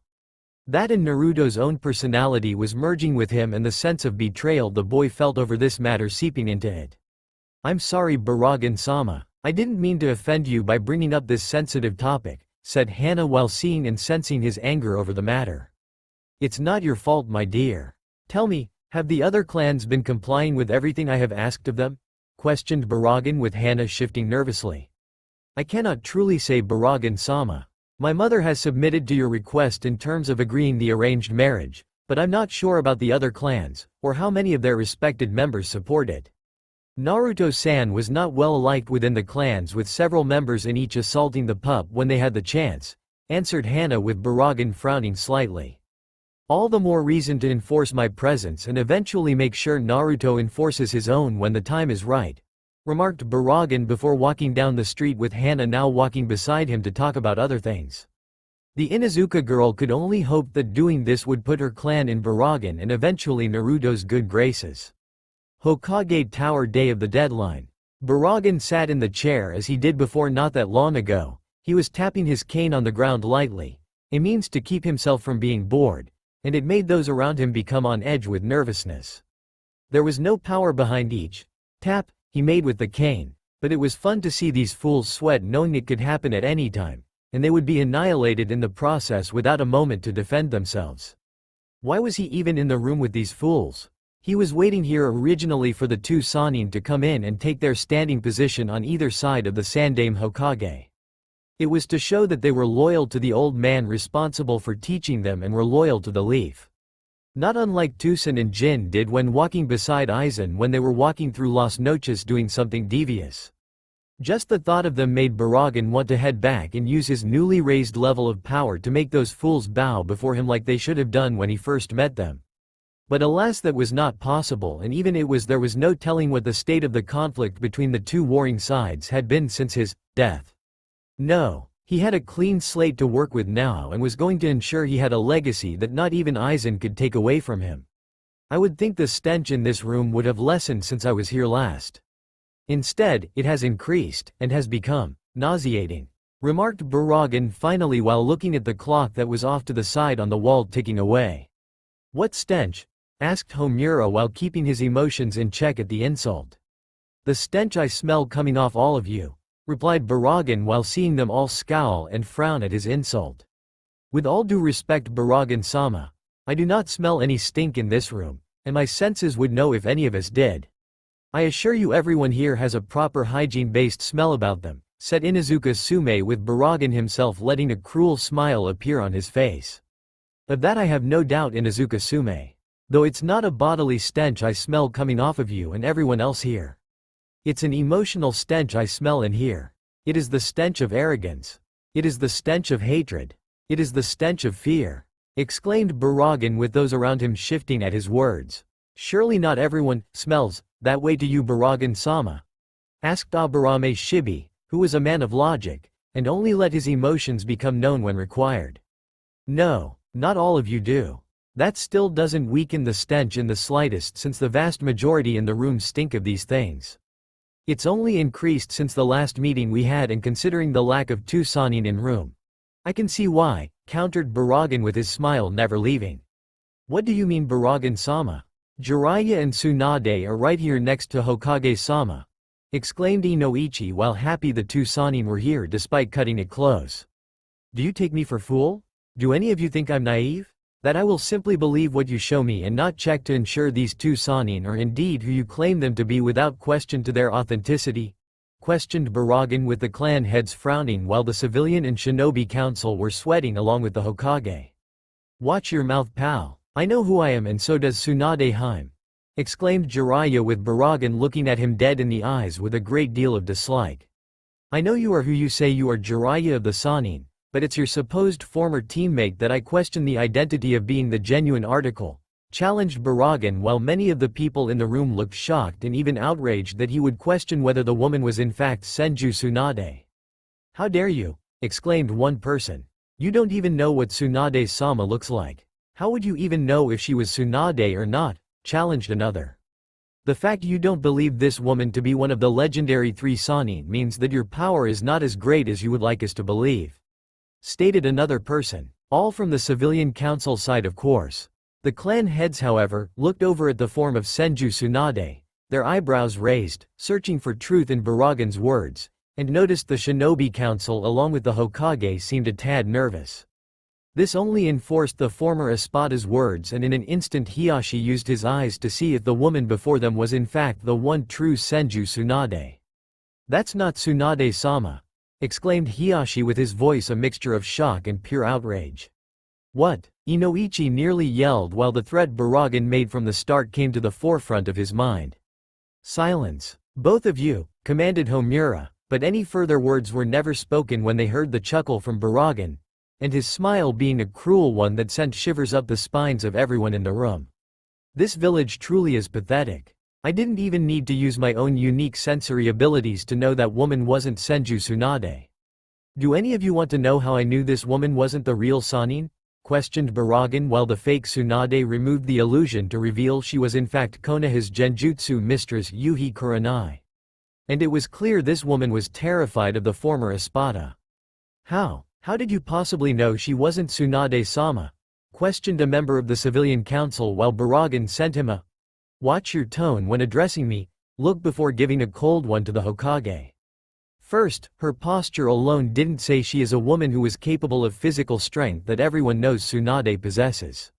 Second, this woman's eyes were filled with a sense of fear, and the worry that the real Senju Tsunade from the memories of Uzumaki Kushina would possess. Third, her very chakra signature is nowhere near the Toad Sannin's level, or that of the Hokage's own for that matter. The real Senju Tsunade would have near matching energy levels, but you two were hoping I wouldn't notice, and that the energy you were producing would mask it. Finally, the fourth reason for the ruse being so obvious was the lack of Tsunade's pet pig, and her apprentice Shizune, whom she took with her outside of the village years ago from the Leaf Village.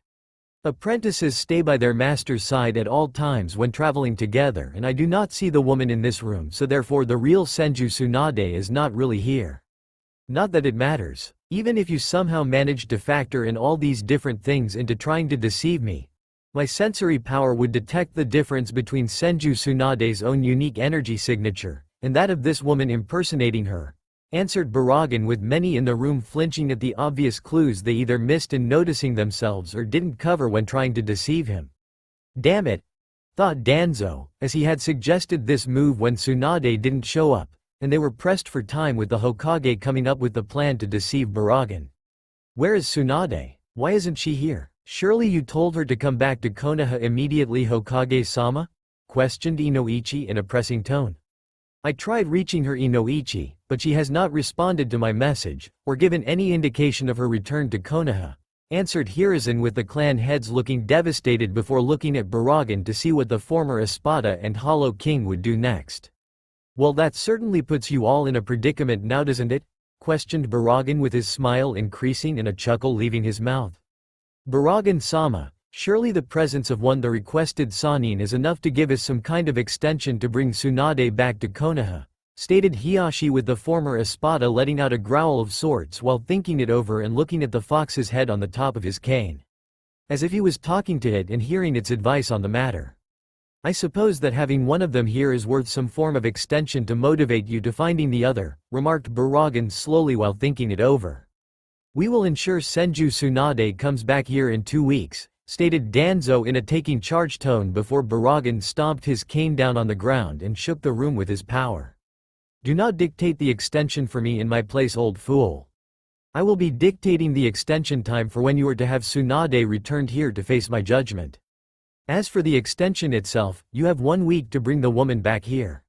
No more, no less. If she isn't here in 1 week from now at this time, I will unleash my full power on this village, and the last thing you all see in your last moments of life is the true face of death, stated Baragan before he got up from his chair and began walking out of the room.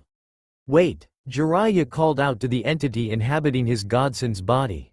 What is it, Jiraiya of the Sannin? I have very little patience for a lowly worm such as you, and I do not want my time wasted, remarked Baragan with Jiraiya looking a bit ticked at that. I want to talk to my godson. Bring Naruto's consciousness out so I can talk to him, said Jiraiya in an almost demanding tone. Almost. No, was Baragan's response. Do it now, demanded Jiraiya angrily with Baragan looking even more displeased at the man's disrespect. And why would I even consider listening to a proudly self-proclaimed super pervert like yourself, who abandoned his godson for research? That is the term your late student's memories of what you call peeping in hot springs is called, if I remember correctly, said Baragan with Jiraiya sucking air in through his teeth. I was hunting down my former teammate turned traitor to the village, countered Jiraiya with Baragan scoffing. Yes, Orochimaru, if the memories of him are correct. Such a disgusting human. And yet you could have visited the boy countless times in the last 12 years. Why didn't you? Why not visit your godson? Surely you must have been curious in regards to his well-being? Questioned Baragan with Jiraiya not answering. I told Jiraiya the boy was fine. That he shouldn't worry about Naruto and leave me in charge of him, answered the Sandaime Hokage with Baragan sneering at him. And you did such a wonderful job in doing just that. With all the abuse you put my heir through, it was remarkable the boy didn't try to kill himself sooner, or unseal the Kyuubi from its cage in a blind attempt at revenge, remarked Baragan with the Hokage not able to look him in the eyes any longer. Naruto wouldn't do that, exclaimed Jiraiya defiantly at Baragan and saw the former Espada smirking at him. And how would you know the boy wouldn't do that? How would you know that Naruto would have remained strong under such horrible abuse? You couldn't know that for certain, or that the boy wouldn't even consider the idea. Not unless you were keeping tabs on him, that you knew of his abuse, and did nothing, accused Baragan with the Sannin jolting his head back like he had been struck. What? That's absurd. Empty accusations without a shred of proof, stated Jiraiya while Baragan snarled at him. Is it? Countered Baragan in a heated tone with Jiraiya looking him right in the eyes. It is, answered Jiraiya with Baragan raising his left hand and made everyone dive behind something to shield themselves from the impending attack. Instead, all they heard a simple sound of finger snapping, and a hole filled with darkness opened up behind the former Hollow King before the entity reached into it to pull a terror-filled man from the hole. Within moments, the hole closed, and the shocked people in the room looked at the new individual shaking in fear while looking up at the red-haired boy responsible for it.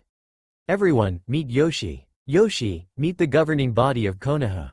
I take it you already know Jiraiya of the Sannin considering you report to him about things here in Konoha, said Baragan with the terrified man now identified as Yoshi nodded. One of Jiraiya's spies was here in Konoha? Questioned Shibi with Baragan nodding. Yes. Yoshi here was given one simple order by Jiraiya. To watch and observe his only godson until his return to Konoha, where upon learning of the boy's past would he be properly molded into a willing to learn for almost any price for a student. To be molded into a student worthy of his attention. As if being your student's only son wasn't enough to get it. answered Baragan with Jiraiya seething in anger at this. Is this true, Yoshi-san? Asked Hiyashi with the man nodding weakly. Why yes. Jiraiya-sama approached me few days after the Kyuubi attack in Konoha. He provided money and the deed to a house to live in while I observed Uzumaki Naruto for an unknown determined amount of time while recording his life. I wasn't allowed to interfere in the child's development in any shape or form while reporting to Jiraiya what I knew from my observations of Uzumaki Naruto, answered Yoshi while Jiraiya clenched his fists. So Jiraiya could manipulate him further in case the Sandaime was unable to or failed in molding the boy into a weapon, stated Inoichi with Yoshi nodding. Yes, he told me that knowing how the boy was treated would help him determine what to do when the time came to teach Uzumaki Naruto. His plan was to eventually teach the boy very little when the time came, but make the things that were being taught seem like a big deal to keep the child hooked, and enforce the teacher-student relationship, replied Yoshi with Jiraiya getting angrier with each passing second. Did he say why? For what purpose? His reason? Asked Baragan with Yoshi shaking his head. I don't know, answered Yoshi with Baragan taking a quick step forward. Are you sure? Questioned Baragan with Yoshi sweating a little. Yes, repeated Yoshi with a hint of fear in his voice at being so close to the former Espada. Are you sure? Questioned Baragan with his face an inch from the terrifies man. Yes, I swear I don't know why, exclaimed Yoshi fearfully while curling up in a ball and whimpering at Baragan's feet. Is that enough proof? Asked Baragan with Jiraiya glaring daggers at him. The boy is an important asset to this world. I needed to make sure that when I trained him that he would learn at the pace I set, answered Jiraiya angrily. Was it the same pace you set for your late student? Countered Baragan with Jiraiya not answering. What did you mean when you said the boy is an important asset for this world, Jiraiya? Asked Kaharu with Jiraiya not looking away from Baragan. The toads know of a prophecy of a child, who will either revolutionize, or destroy the shinobi world as we know it. The child in question was or is meant to be my student. I first thought it would be the Yondaime, but after he died along with his wife, and left only his son, answered Jiraiya with the implication of his unfinished sentence sinking in. You believed Uzumaki Naruto to be the child of prophecy, stated Hiyashi with Jiraiya nodding while Baragan sneered at him. And no doubt you shared this little piece of information with the Sandaime Hokage behind you. The two of you talked and conspired together on what to do next, all the while the people are wondering what happened to the Kyuubi no Kitsune after its sudden disappearance. You along with the Sandaime, being the greedy humans that you are, decided to control the boy, and the prophecy in general since it wouldn't be that hard to control the development of an infant growing into adulthood. Jiraiya comes along later in his life, trains him, and influences him along with the decision on what to do with the shinobi way as you know it. Revolutionize? Or destroy? Decisions. The trouble with prophecies is that they can be misread, or misinterpreted when foretold to people. That's why the unwritten rule on how they are never to be influenced is in place for just this sort of reason. It kind of imposes the grasp of free will in making choices, added Baragan while he walked over the quivering body of Yoshi and moved towards Jiraiya. What are you talking about? Questioned Jiraiya with Baragan shaking his head. Isn't it obvious? When you heard that this student of yours could possibly destroy the shinobi way of life as it is now known, you panicked because you first believed it would mean the end not only for the shinobi way of life as you know it, but it could possibly destroy the shinobi villages too. All the shinobi villages, am I right? Accused Baragan with Jiraiya's eyes wavering slightly. So what if I did interpret that? I had a duty to Konoha as one of its shinobi to protect it from all threats no matter the cost. That includes prophecies, answered Jiraiya with some of the civilian council nodding and the shinobi council agreeing with that statement. So you try to manipulate the boy surrounding the prophecy so that in the event he does decide to destroy the shinobi way of life and the villages, Naruto spares Konoha so the village is left unopposed in being the dominant force in the world, deduced Baragan while seeing Jiraiya nor the Hokage denying it. Interesting plan you created for the Kyuubi Jinchuriki, my rival. Your student being a key influence on the boy should your life end without solidifying your influence on him. To influence a prophecy to your liking could make one seem godly, thought Danzo while wishing he had a hand in it. Konoha is the strongest of all 5 shinobi villages. We needed to ensure it stayed that way, argued Jiraiya with Baragan frowning at him. There are less idiotic ways, fool. Like raising the boy properly. Treating him with the respect he rightfully deserved. Making sure the public knows the difference between the fox and the jailer in that they are two separate entities. Or perhaps tell them of how the Kyuubi first manifested itself and why it went on a rampage in the first place. Countered Baragan, with each point being made was soon followed by his cane striking the floor and each strike shaking the room violently. You're only saying that because you are in the boy's body and therefore you are clearly biased. Would you say these things if you weren't? Challenged Jiraiya with Baragan smirking at him. Probably not, but I wouldn't disrespect him either. If anything, he would be praised for what he was, and enduring this village's cruelty. In any case, I know your former student is not happy to hear of your neglect and manipulations regarding his son. Not to mention Kushina herself would very much like to have a word with you and everyone else in this room responsible for her boy's suffering. Answered Baragan with Jiraiya looking angry at the mention of his dead student. Leave him out of this, said Jiraiya in a threatening tone. Why should I leave him out of this? Unless of course I hit a nerve and, you blamed Naruto for your student's death. Didn't you? Accused Baragan with Jiraiya clenched his fists tightly to the point where he was drawing blood. Shut up, said Jiraiya while hating the fact things spiraled out of control so fast and he had underestimated this thing inside Naruto. I figured as much. It must have made the guilt you felt betraying your student, his wife, and your godson lessen knowing you would get some meager revenge against the fox. Remarked Baragan with the Sannin in front of him looking livid. Shut up, exclaimed Jiraiya while forming a Rasengan in his hand while Baragan just ignored him. Do you know what it is actually funny to me, Jiraiya of the Sannin? The fact that none of the abuse this village gave Naruto hurt the fox. Not once was he hurt by it. No once. The memories I have of Kyuubi show he was actually laughing at your misguided attempts to hurt him, calling you all foolish and stupid for hurting the warden to get to the prisoner. Laughing for hours on end at how you all tried to make him suffer and how you had all failed. Miserably. That is what I find funny in all of this, Jiraiya. Years of abuse on the boy to make the fox suffer while trying to manipulate him into being your tool, and it was all for nothing. Stated Baragan just before he let out a laugh, and it was cruel laugh at that. Shut up and die, Rasengan! Exclaimed Jiraiya in anger, as he thrust the orb into the face of his godson, and everyone was blinded by the light from the energy. Did he get him? Did Jiraiya kill that vile monster? Asked one member of the civilian council hopefully while seeing only smoke in front of Jiraiya currently hiding the end results of his attack.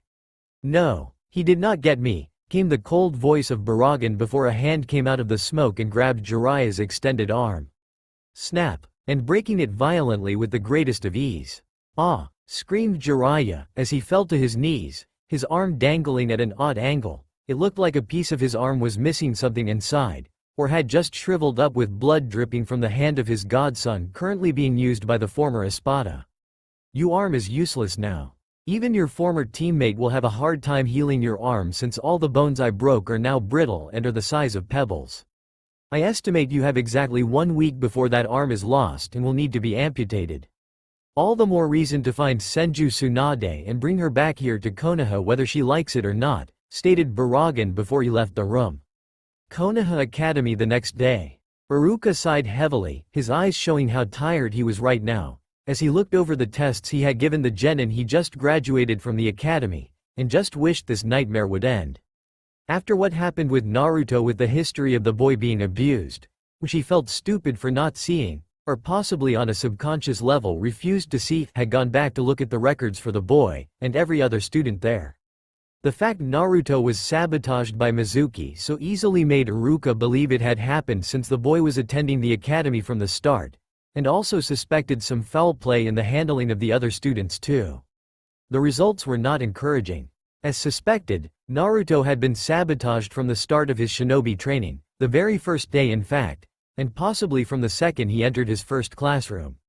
The other teachers at the academy were not fond of the boy and made it known even now despite what was happening to the village.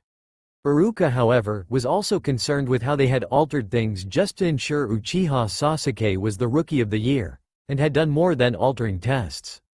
Little side notes were even made in the taijutsu section of the programs to indicate who should be allowed to win, and who should be put down. Naruto had marks on all the pages with orders to beat within an inch of his demonic life, while Sasuke was marked as let him win no matter what to his own. The same was said for test scores, as some teachers had forged Naruto's handwriting to add incorrect answers to his paper, and did the opposite for Sasuke's tests. The only reason Iruka didn't notice it sooner was because Mizuki had been the one handling the tests and grading the pile that held tests for both boys. Some of the other students had been marked that way too, mostly civilian council members to ensure their kids get passing grades, but also some of the clan heirs to no doubt have some form of political favoring from their parents should the need arise in the future. No doubt in the event someone who actually cared for Naruto on a genuine level brought this evidence of cheating to light. Not that it mattered since the clan heads had already thought the same way as him and had asked for an immediate inquiry into the matter since the whole incident with Naruto being possessed by the former Hollow Cane. Any boy, who was dead last at the Shinobi Academy, and capable of getting the forbidden scroll of sealing from the vault clearly had skills that were not viewed at the school. It made the clan heads wonder what else they had missed or ignored not only in regards to the former Kyuubi Jinchuriki, but of the education of their own offspring as well. Hence the inquiry. When Iruka brought them to one big conference yesterday after the incident with Jiraiya, who was at the hospital while the Hokage tried to get a message to Tsunade to come back to Konoha, it had made several parents angry at hearing this, and they made that known to him in their own way. Inuzuka Sume growled, foaming mouth when she heard the news, and looked ready to go rabid any moment. Aburame Shibi felt it was illogical for the instructors to tamper with tests and teachings to ensure two other students would be put into different positions to appease certain higher-ups. Choza didn't like how one of the teachers deliberately beat down his son just to quote, beat the fat out of the pudgy kid and hope it turns into muscle after all the bruises heal. If the remark on the taijutsu portion of the test was any indicator. Poor Shikaku got hit hard with a frying pan, somehow manifesting itself out of nowhere, by his wife since she blamed him for not keeping a better eye on their son while she was busy all day with housework. As it stood, none of the clan heads were happy, and demanded something be done to correct this insult to their children's education. The answer? Taking a crash course in everything they were taught about being shinobi and then some in the span of a few months. By the time Naruto was ready to awaken from his own form of learning to rejoin the rest of the world, the genins that graduated from the academy would finally be ready to properly graduate too. The clan heads were all in agreement with that, as was Baragan when Iruka came to visit the former Espada after the meeting to discuss it with him since the boy he possessed would need to interact with kids his age. Granted they wouldn't be strong enough to compete with Naruto, but they could at least get to know him, and Iruka did hope they would form bonds with the boy to bring about a lasting friendship. Baragan felt that was acceptable and would even make sure that Naruto would be there to take a test of his own when the time came so he could graduate properly with the other genin in his class. "Iruka, what are you doing here so late?" questioned Suzume, as she entered his empty classroom to see her fellow academy instructor looking over the information in front of him. "Huh? Oh, sorry Suzume, I was just looking over all the information I've been gathering for the past week on the recently graduated class, and what to do when we have to give them a crash course in everything plus additional stuff.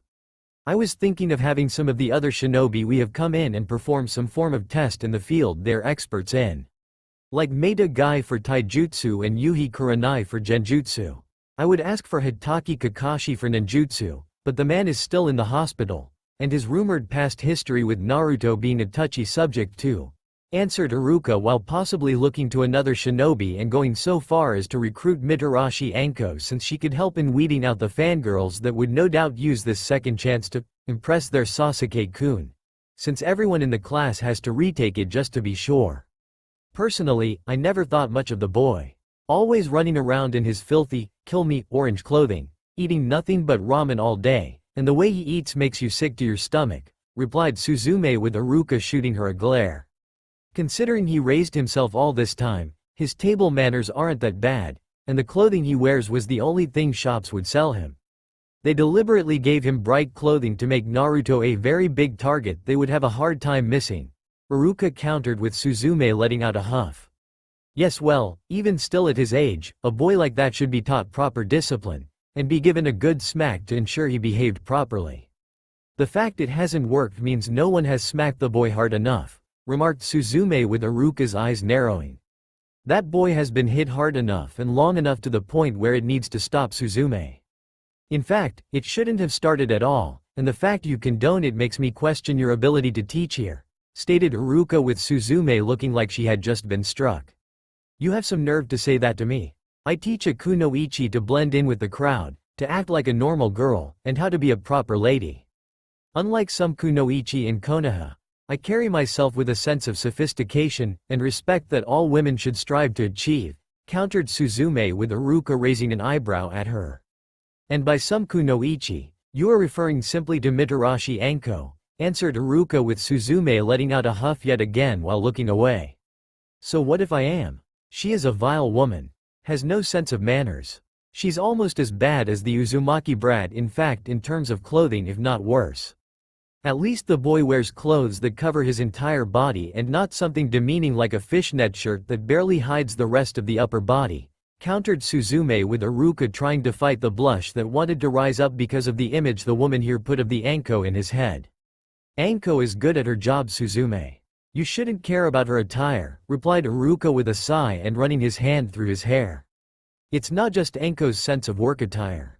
It's her former teacher too and his mark he left on her. You know the one, added Suzume with Iruka scowling further. That's unfair. That's like condemning Naruto for holding Kyuubi, countered Iruka with Suzume shrugging her shoulders. So what if it is?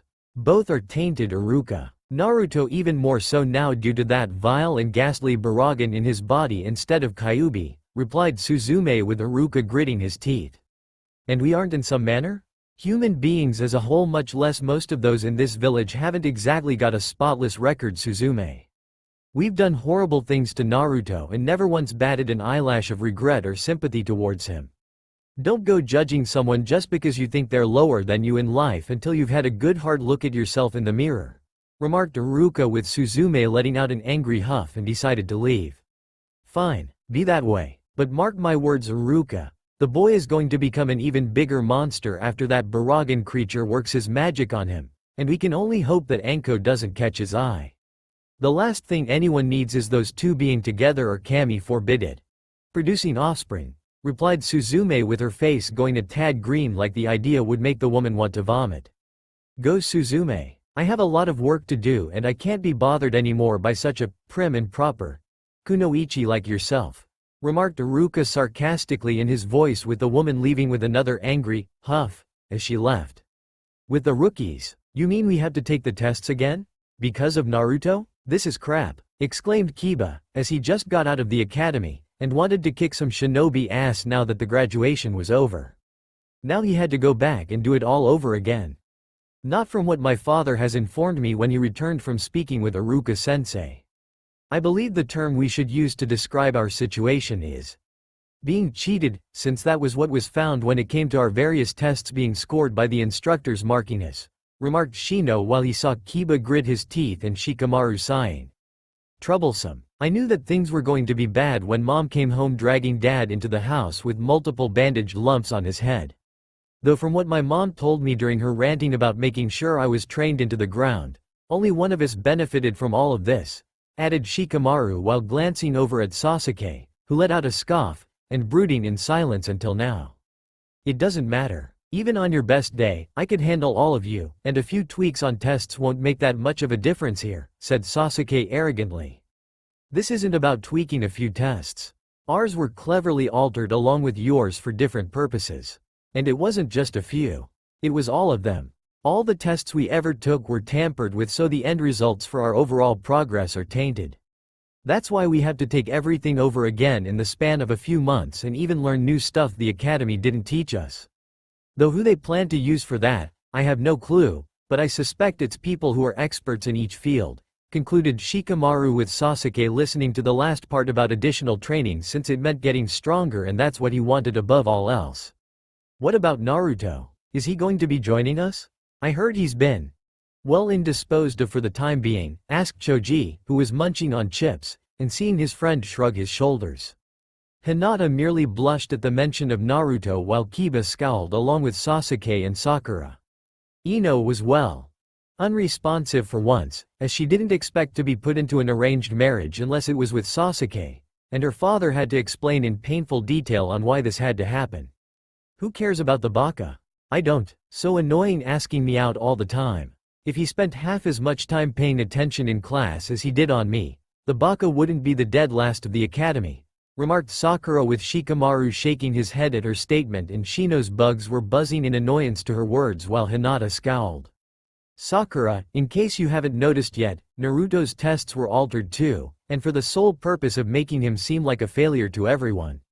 Truth is, if he had parents or had a teacher to help him do things properly combined with fair grading done properly with the instructors not being biased, I have no doubts he would have been Rookie of the Year instead of Sasuke, replied Shikamaru with Sasuke looking livid by those words and got in the Nara's face. You want to say that again, Nara? Demanded Sasuke with Shikamaru not looking away from the Uchiha. It's true, Sasuke. Everyone has pampered you up until now while Naruto got the shaft in just about everything, yet he has the most potential. I've calculated the odds in my head since this little meeting of our began. Naruto would have outclassed you easily like the Kyuubi outclasses all other Biju, replied Shikamaru with Sasuke moving to punch the boy, but was stopped by the hand of an adult, and looking up they saw it was a familiar face. That's enough from all of you. Go on home, except you Kiba, commanded Sume while the other kids, minus Kiba, left since it was clear the woman wanted to talk to her son, and make sure he didn't do anything stupid in provoking Naruto. Her son didn't like the idea of his sister marrying Naruto regardless of Uzumaki's now known unique pedigree. What is it, Mom? It's bad enough I have to go back to the academy again, but Naruto is going to marry Hana? Did I do something in a past life to deserve this? The guy was dead last at the academy. Do you know how embarrassing that is for me? You, Hana, the clan? Asked Kiba with Sume scowling at her son and growling slightly at his stupidity. First off, the boy's education was sabotaged. Far worse than yours was, I might add, and your scores were just barely above Nara Shikamaru, who was the second lowest in the class. The only reason he wasn't the dead last instead of Naruto or possibly you was due to his test scores making up for his lazy nature, countered Sume while not believing the Uzumaki Gaki was that bad despite the pranks pulled. She still couldn't figure out how Naruto defaced the Hokage monument during the day, in front of the eyes of the general village populace, and wearing an orange jumpsuit. Then again, if the Nara clan was stumped on the matter, it was probably best that the question be left unanswered. He hanged himself into a naked girl during the transformation test, added Kiba with Sume's eyebrow ticking slightly. Okay, that, Sume would admit, was a bit bad, but considering the results got the male instructor to topple over wasn't bad, and was an unorthodox jutsu to say the least, even if she as a woman had a disapproving view on the matter. Still, it had an unforeseen factor added to the mix, and could be useful in getting out of jam if surrounded by male-only enemy shinobi. And maybe a few secretly bi-UAL or lesbian kunoichi too. That aside, Kiba, this arrangement for Hana to marry Naruto in the distant future is not something we can stop, nor should we try, since the village as a whole would suffer, and I do mean as a whole. I assume you heard the stories circulating through the village about Baragan-sama? Stated Sume with Kiba nodding while looking away slightly. Yes, answered Kiba, since it was kind of hard not to hear them. Well, they're all true for the most part. Hiyoshi's own father died not that long ago after making a fuss over Hinata being branded with the Hyuga clan's thrice-damned cage bird seal on her, among other things. Jiraiya-sama's arm and shinobi career is in serious jeopardy because of his actions against Naruto, who I'm sure you heard is rumored to be the Sannin's godson. That's also true, and so is the bastard not looking in on Naruto once in the last 12 years during the boy's suffering. Imagine what Baragan-sama will do to us, or what Naruto will do when he awakens from within his mind and finds out you decided to make unnecessary waves on the matter? Replied Sume with Kiba snarling slightly, but he relented and decided to let the matter drop. For now. And the situation with Hinata-chan? Asked Kiba with Sume raising an eyebrow at him. Hinata-chan? When did you have such an interest in the Hyuga girl? The Hokage had hinted at putting the two of you on a team with the Aburame kid, but as far as I know you have never been interactive with the girl, questioned Sume with Kiba looking away, and it was clear there was more than friendship there. So, I can't show concern for my girl? Asked Kiba suddenly with Sume grinning in a feral manner, and it was clear he slipped up. Your girl? Since when did my son form a crush? Tsunade questioned with Kiba blushing and looking away with anger on his face to match his embarrassment. It's more than that. She's mine, my future mate. I can feel it in my blood, replied Kiba with Tsunade still not looking convinced. And does the girl you feel this way for also feel the same way? Asked Tsunade with Kiba sighing. No. Hinata has her eyes locked on Naruto Baka and she gets all red in the face before fainting when she is in close contact with him, answered Kiba before being hit on the head by his mother. Don't refer to Naruto that way again. His lineage is top-grade pedigree since he is the son of the Yondaime and Uzumaki Kushina. The Uzumaki clan were nothing to sneeze at back at the height of their power, and it took 3 major shinobi villages to defeat them. 3. They numbered a few hundred, but they made up for their lack of quantity with quality in their skills, and Namikaze Minato was the Yondaime Hokage for a reason. Kiba. He had a flea on sight order in the bingo book thanks to his actions in killing so many Iwa shinobi in the last war. The fact Naruto didn't do well at the academy was not his fault, and deep down you know it. Kiba. Perhaps Hinata saw what no else did or even refused to try seeing in the first place when it came to the boy. Said Tsunade was glaring at her son and saw the boy was rubbing his head while not liking the fact Hinata had eyes on Naruto. I still don't like it, mumbled Kiba with Tsunade rolling her eyes. Look, I'm sure in time, Hinata will come to like you, Kiba, but as a friend only, and she will be a valuable teammate to have in the distant future if you are still paired with her when the genin teams are being made, said Tsunade with Kiba frowning further. I don't care if they are going to have an arranged marriage. I'm going to prove to Hinata that she deserves to be mine. She is my prize, my future mate, my future bitch, thought Kiba while intending to outshine Naruto before the boy awakened in the months that followed their education. Konoha Bank with Baragan. Do you know who I am? Asked Baragan while he sat in front of the very nervous bank manager with the sound of utter contempt clear in his voice while moving his cane ever so slightly with his fingers. Why yes, Baragan-sama, replied the shaking bank manager, who from the name on the desk was named Sasaki Toshi, and knew of the reputation the former Espada made for himself since inhabiting Naruto's body. And you know of the person whom I am currently possessing? Questioned Baragan with the man nodding quickly. Yes, Baragan-sama, word has traveled fast around Konoha about you and the boy. It always does when it comes to important matters, replied Toshi while seeing a few of the people in the bank looking at them through the window of his office. So you know that I am here to inspect financial bank records. Records pertaining to the Uzumaki and Namikaze clan to be more precise, stated Baragan with Toshi squirming slightly under his gaze. Yes, it is just, we weren't expecting you so soon.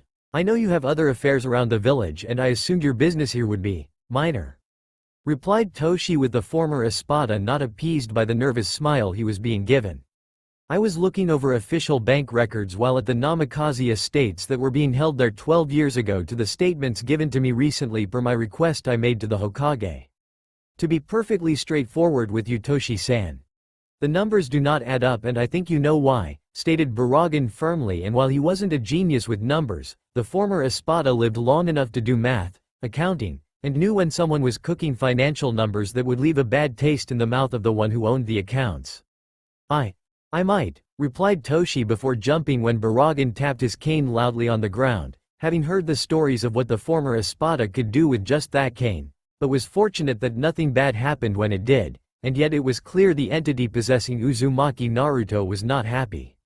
You might? That's not exactly a ringing endorsement to me in regards to your value in the terms of your life being spared my wrath.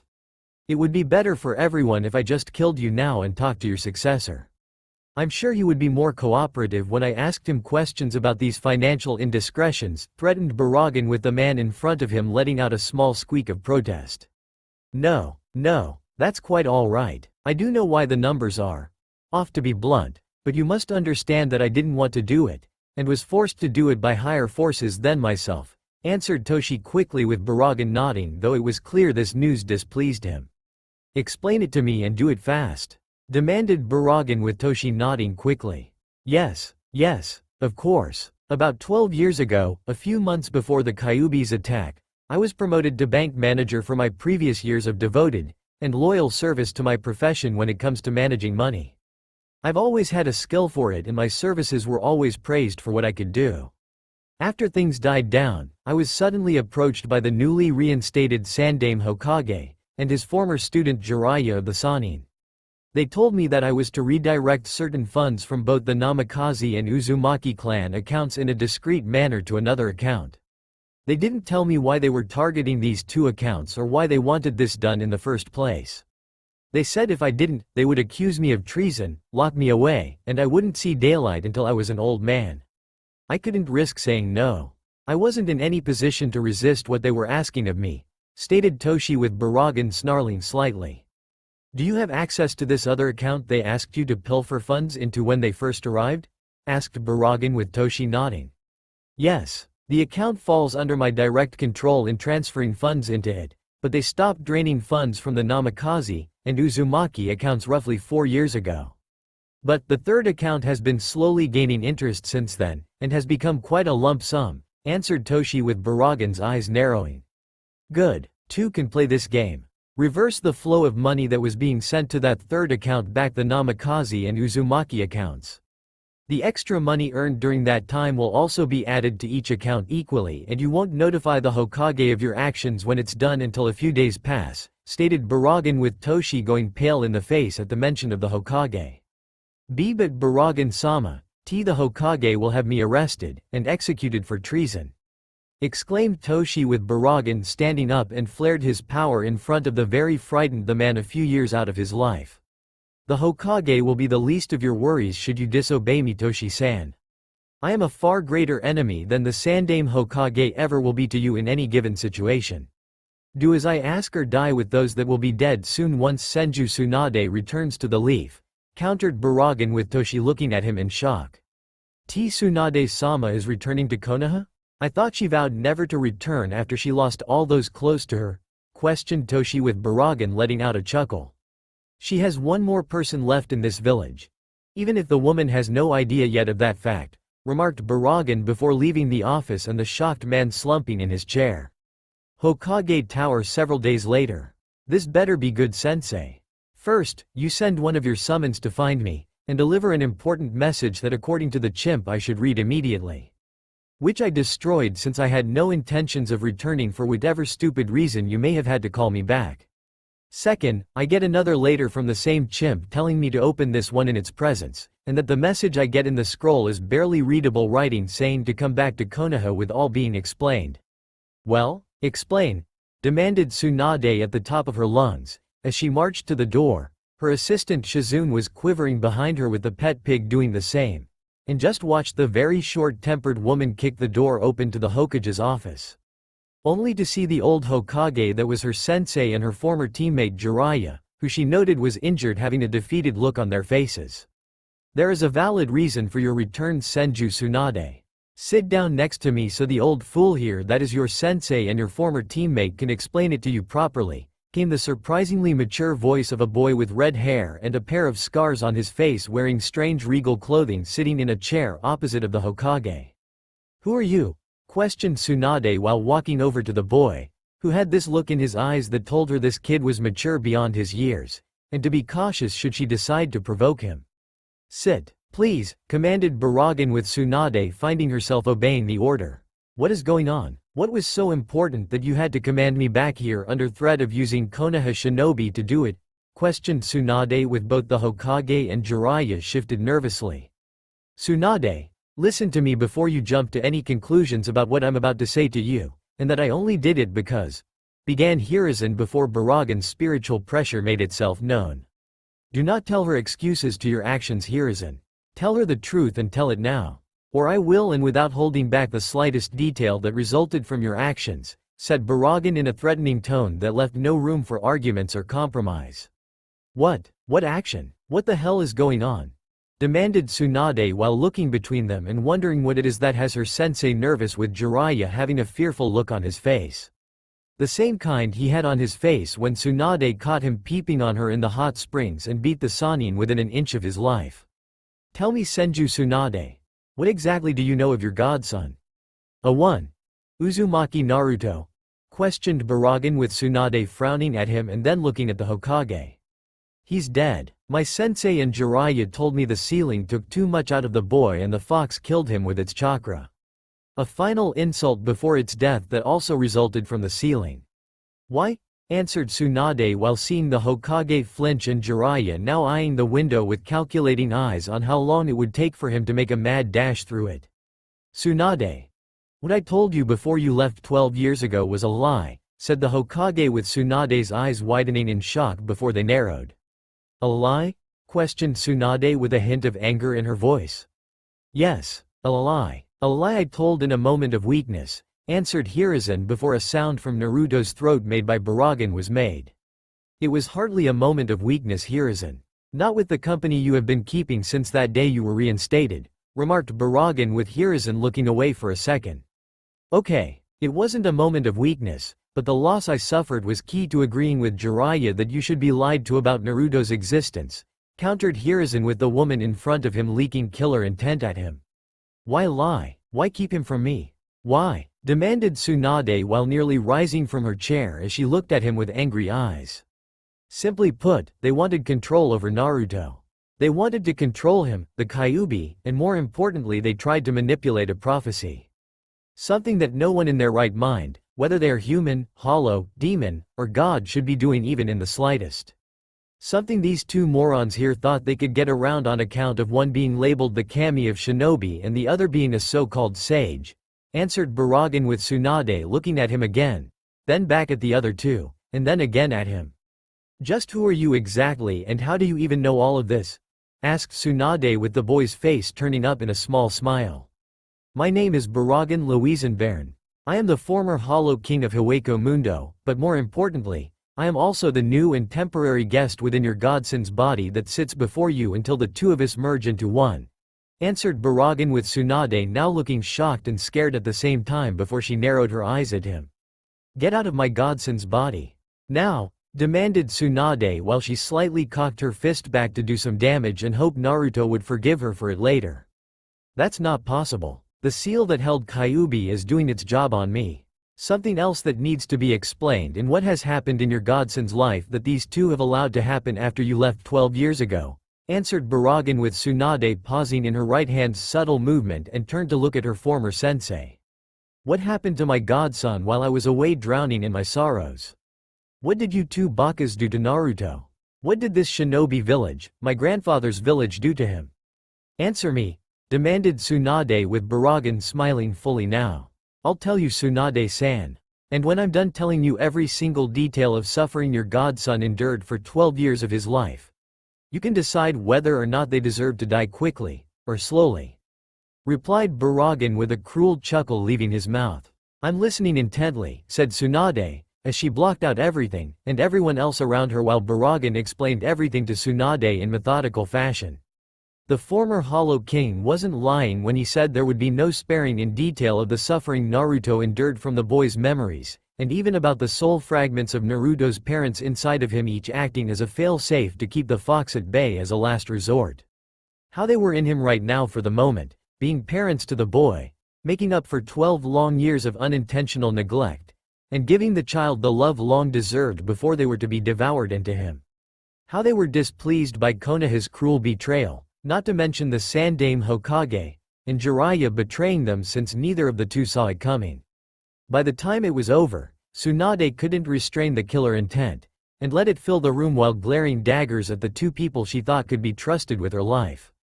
After hearing everything Baragan just told her, Tsunade knew now that if she couldn't trust them with Naruto's well-being, then she couldn't them at all, and wouldn't be surprised if they had considered having a special team on standby to kill her in the event she ever did return to Konoha to find Naruto very much alive. Tsunade. Tsunade, please listen, I pleaded Hiruzen, but the old man's words were ignored, and could only see the blonde-haired woman looking livid. Listen? Listen, like I listened to you the day before I left Konoha?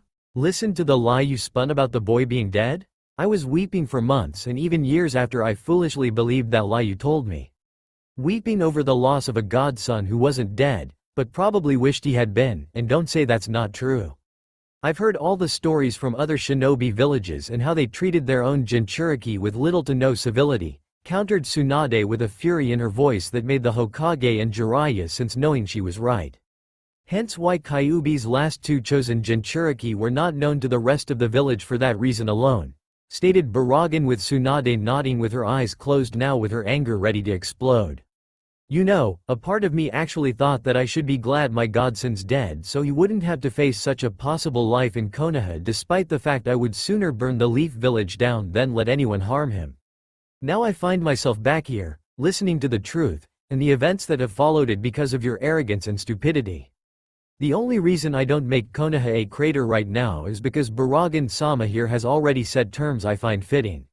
With one exception I wish to add, said Tsunade with Baragan raising an eyebrow at her. Oh, what condition do you wish to add? Asked Baragan curiously. It's clear to me that my sensei is no longer qualified or trusted to be Hokage of the Leaf Village. To further ensure this never happens on my watch again and ensuring that I can close to Naruto as possible, I am going to take up the mantle of Hokage, answered a determined Tsunade with both Jiraiya and Sarutobi Hiruzen now looking shocked by this news. Baragan just thought it over for a second before nodding. Agreed. Plus, I'm sure Naruto would love to meet someone with Uzumaki blood in their veins on your grandmother's side, replied Baragan since the fox's memories told him that much along with his own brief time in the hands of Hashirama before being sealed away. Now wait a minute, Tsunade just can't take the mantle of Hokage just like that. Sensei is still physically fit and his mind is still sharp. If you want to take the mantle of Hokage from him Tsunade, then you better be ready to fight for it, and in front of witnesses too, stated Jiraiya with Tsunade grabbing him by the collar of his shirt. Gladly, I'm more than ready for a fight. I'm sober, I'm fully awake, and I'm pissed off. Let's take this to the arena for everyone to see right now. Let us see if Sensei is just as ready to fight for the mantle of Hokage like I am at this moment, replied Tsunade before she turned to look at the old man and saw him looking grim. Even if he had more power than her, more jutsus than her, the Sandaime knew she would be fighting for the mantle with a purpose that would outdo his own, and Tsunade would win in the end. Even if he won the fight, Hiruzen could never kill her, and his injuries would no doubt leave him crippled beyond healing. He would have to step down and then someone else would have to take his place with the councils no doubt moving to have Danzo take over if not Jiraiya. Baragan wouldn't allow that in the slightest and put his own input, using lethal force, to make his own recommendation being Tsunade and he would no doubt win by a landslide in that regard. He was doomed to surrender to her no matter what. Take it, replied Hiruzen with Jiraiya looking shocked. Sensei? Questioned Jiraiya, who was thrown violently against the wall, and he let out a groan since his arm was in a cast and a sling. I couldn't stop her if I tried Jiraiya. Even if I was successful in fighting for the mantle of Hokage, it would be an empty victory. Besides, there is no one else more qualified to take up the mantle, and we both know this to be true, replied Hiruzen with Jiraiya now struggling to get up. The councils will never accept this, Jiraiya reminded the old cage. The councils have no say in this. Unless of course, you changed those rules since I have been gone? Stated Tsunade with Hiruzen shaking his head. They have no real say in this matter, but that won't stop them from voicing their opinion on matter and me choosing my successor, answered Hiruzen before taking off the hat and handing it to Tsunade. Let them bitch all they want. I don't care. All I care about is my godson and fixing the village you two have been slowly breaking after the Yondaime Hokage's death, said Tsunade while wearing the hat and heard clapping behind her with the source of it being Baragan. Well said Senju Tsunade, truly someone worthy of being Hokage. As such, I wish to reward you with a gift to ensure a long reign as this village's ruler for years to come, stated Baragan with Tsunade frowning along with everyone else. A gift? Questioned Tsunade with Baragan smiling at her. Yes, the gift of youth, exclaimed Baragan, as his right eye where the one scar was located changed from showing Naruto's natural blue eye to shining in a whitish light that locked onto Tsunade's form and began the process of making the woman stronger again. By making her younger again. And boy did she feel it. "WW what did you do to me?" asked Tsunade, as she felt younger and stronger than she had in years with the genjutsu over herself breaking to reveal her newly restored to its prime body. Simple. Originally, one of my powers was to age things ahead of schedule. However, it was after I devoured the yin half of Kyuubi, which was sealed unknowingly into the body of the Yondaime Hokage before his death that I learned of the ability to reverse it. In short, I reversed your age back by 30 years, meaning you can now fight in your prime with all the knowledge and wisdom gained since that time, answered Baragan before he turned to see Shizune looking shocked at this news. She's younger than me now, thought Shizune with her mental self crying at being the old hag between the two kunoichi. Don't think I've forgotten about you, my dear.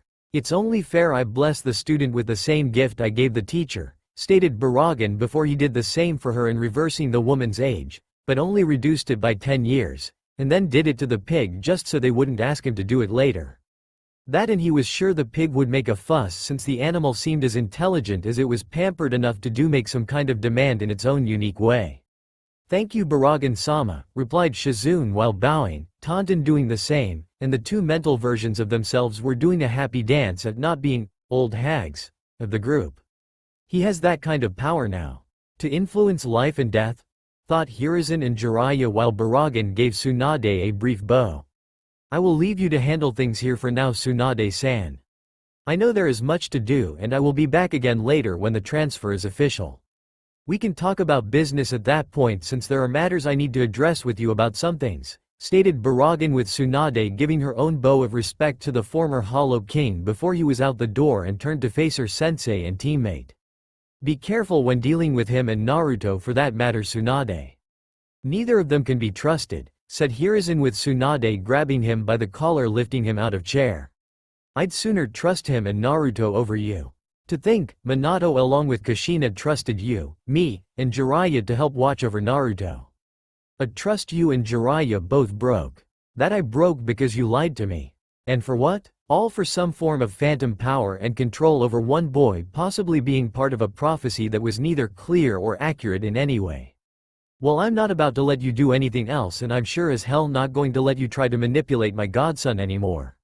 You're retired again, old man, though depending on what I'll soon learn later, I might just execute you for your crimes against Konoha, and make an example out of you. As for you, Jiraiya, I'll heal your arm, if it's still healable that is, but after I fix the appendage, I'm going to break every other part of your body, and then I'll slowly heal that too. Make no mistake, pervert, you belong to me, Baragan-sama, and Naruto when he awakens, stated Tsunade with both men not liking the sound of that. But then again, they weren't meant to like it. Naruto awoke in a dark place. A dark dank place with ankle-high water, and rusty pipes above that made it look overall like a sewer. Groaning, as he got up from the ground, he shook off some of the liquid, and struggled to properly stand. Looking around in a sense of disappointment at his attempt of killing himself failing and being stuck in this place, that possibly the aftermath. Or perhaps what he experienced was just a well-desired dream and some villagers beat the crap out of him before dumping his body in the sewer. It wouldn't be the first time that happened and no doubt they were laughing at a job well done and putting him where he belonged, like they felt they were doing with their abuse. I'll get them back one day. I swear it, thought Naruto while walking around and decided to explore his new situation since he had a feeling that he would be stuck here for a while. Walking along the watery path before him, Naruto saw red and blue pipes all around him with new shadowy purple pipes, though they seemed to be decaying at the same time. It was strange to see so many kinds of pipes being multicolored, and the boy realized this was not Konoha's sewer system since they didn't have these kind of pipes beneath the village. As he kept walking, a cold and deathly draft from one pathway suddenly caught his attention, and Naruto felt compelled to walk toward the source of it. When he arrived at the source of the draft, the Uzumaki boy stared at the massive open cage before him. Its once golden form it once had was rotting away, falling apart in various places, and it clearly looked like a shadow of its former self. Look what that guy did to my seal. Pure sealing perfection that held Kyuubi for years, and in one moment the new guy ruins it. Exclaimed a voice behind Naruto, who spun around to see a blonde-haired man and a red-haired woman walking toward him. Well, what did you expect, Minato-kun? Baragan-san did devour the fox and used its power to restore himself to his true potential. You make it sound like your sealing skills are unbeatable, said the woman while giving the man a slight glare. Well, I wouldn't say unbeatable, Kushina-chan. Though you do have to admit that it does rival Uzumaki sealing, answered Minato before being slugged in the face by the woman named Kushina. Uzumaki sealing will always be unmatched forever. Databane, exclaimed Kushina, as she shot her fist up into the air again, and then looked over seeing Naruto staring at them. Who are you? Asked Naruto while walking toward them. Naruto? Is that you? Asked Minato, as he got up from the ground, and rubbing his sore jaw from the punch. I know who I am, but who are you? And you? Questioned Naruto with the two adults looking at him with a frown before looking at each other and then at him. You mean that you don't know? That you weren't told? Asked Minato curiously while Naruto scowled. Told what? Who are you? Why are you here? Where is here? And what was in that cage? Demanded Naruto before he was bonked on the head by Kushina. Mind your manners, Naruto. I would have thought Tsunade would have taught you better manners at this point. Though considering her own habits, Shizune is probably doing all the work, and being the responsible one in this family, stated Kushina with Naruto now rubbing his head and glaring at her. Who is Tsunade? And answer my questions, damn it, replied Naruto, who dodged the oncoming hit from Kushina and kept on glaring. Wait a minute, Kushina. Naruto, who has been raising you all this time? Asked Minato while Kushina let out a huff. No one. I've been alone all my life, answered Naruto with Minato and Kushina looking at him in shock. No one? What about Tsunade and Jiraiya? Your godparent? Questioned Kushina with Naruto looking like he had been struck in the face. Godparents? I have godparents? Was Naruto's response while the two adults frowned. Yes, Naruto, you have godparents.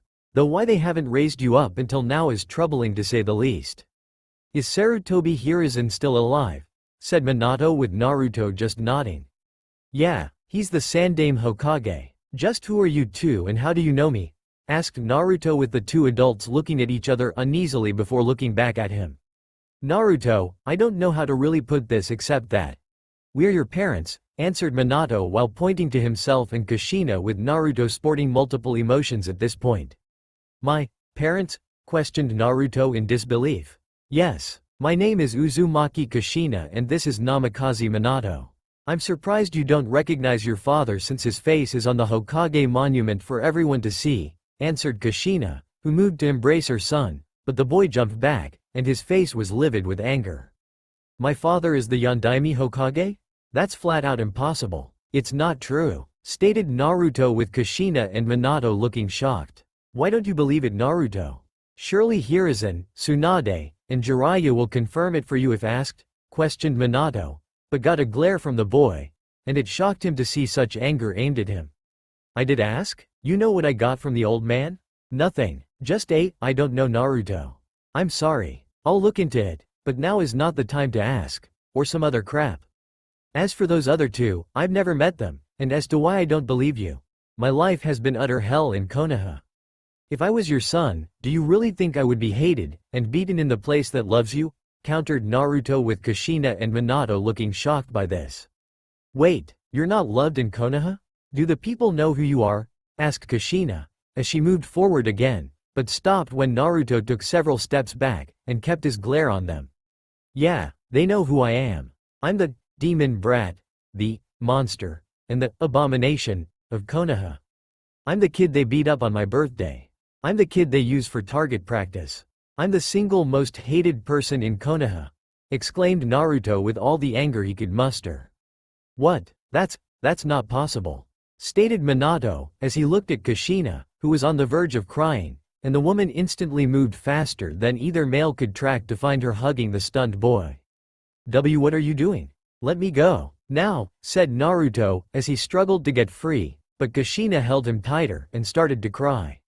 My son, my baby boy, I told Minato this might happen. I told him the village wouldn't honor his dying wish. Our dying wish, stated Kushina with Naruto now stopping his struggle to get free when he heard this.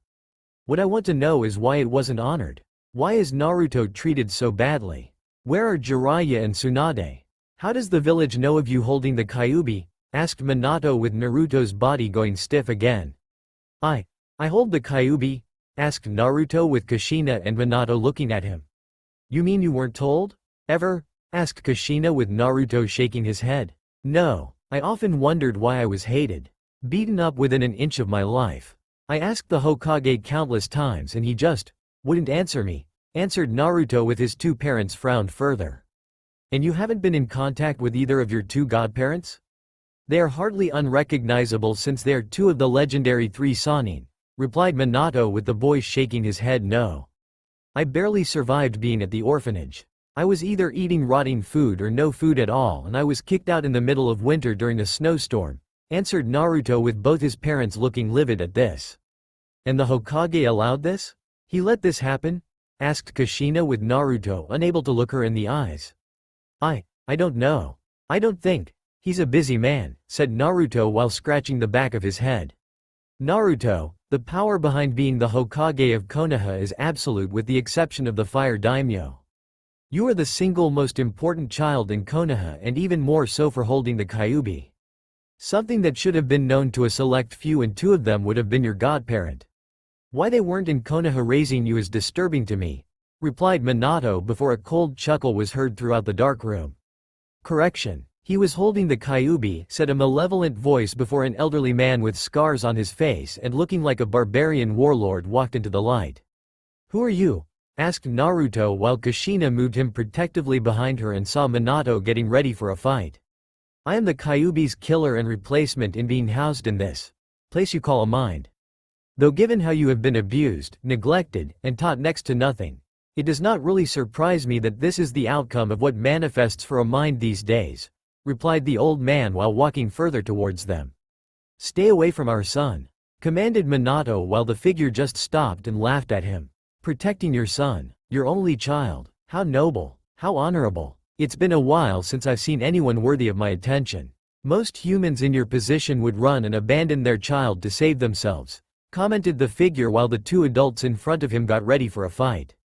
We're already dead. We're mere soul fragments left behind to act as a fail-safe in the event the fox would get free while keeping all our memories intact in the event we did interact with our son. We have nothing to lose by fighting with all our power to protect him, answered Minato with Kushina nodding in agreement. True, under normal circumstances you would be right in that regard. If not for the fact that my kind devour souls. Human souls to be exact, countered the figure and saw them both stiffen in fear. Human souls? Asked Minato with the figure nodding. I am a hollow, the former Hollow King to be exact. I guess you could say I was well dethroned before my near death. I'm actually quite surprised to be alive. From what I am to understand, your Shodem Hokage, his wife, Uchiha Madara, and Kyuubi all had a hand in me arriving to your world many years ago when they all fought. I've been sealed away in the Forbidden Scroll of Seals ever since I was picked up by the Shodem and was until today, feeding slowly on the energy of the various Hokages that have worked in that office. You being one of them, answered the former Hollow King. And when Naruto put on your crown, replied Minato with his eyes widening. Yes, a near infinite amount of demonic energy was sent my way by the fox, who was in fact actually trying to expel me with his power, and he was quite surprised when it simply backfired on him. I've been going through his memories and I must say he did not like being trapped in 3 different humans.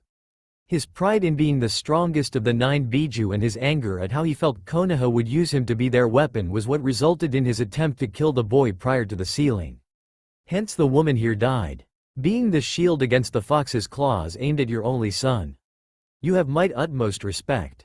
Both of you, replied the former Hollow King. You still haven't told us your name, said Naruto, as he boldly took a step forward, and ignored his parents trying to force him back. The figure let out a laugh. How very true. I only gave you all a title and it was a former one at that. My name is in fact Baragan Louisenbairn and as I stated before I was the former Hollow King. As for what hollows are, they are tortured lost souls, who in turn survive by eating other souls to fill hole in themselves that cannot be filled, and grow stronger for it. We also eat other forms of energy if it's consumable and in my case I consumed Kyuubi's power along with his soul to bring myself back to peak performance.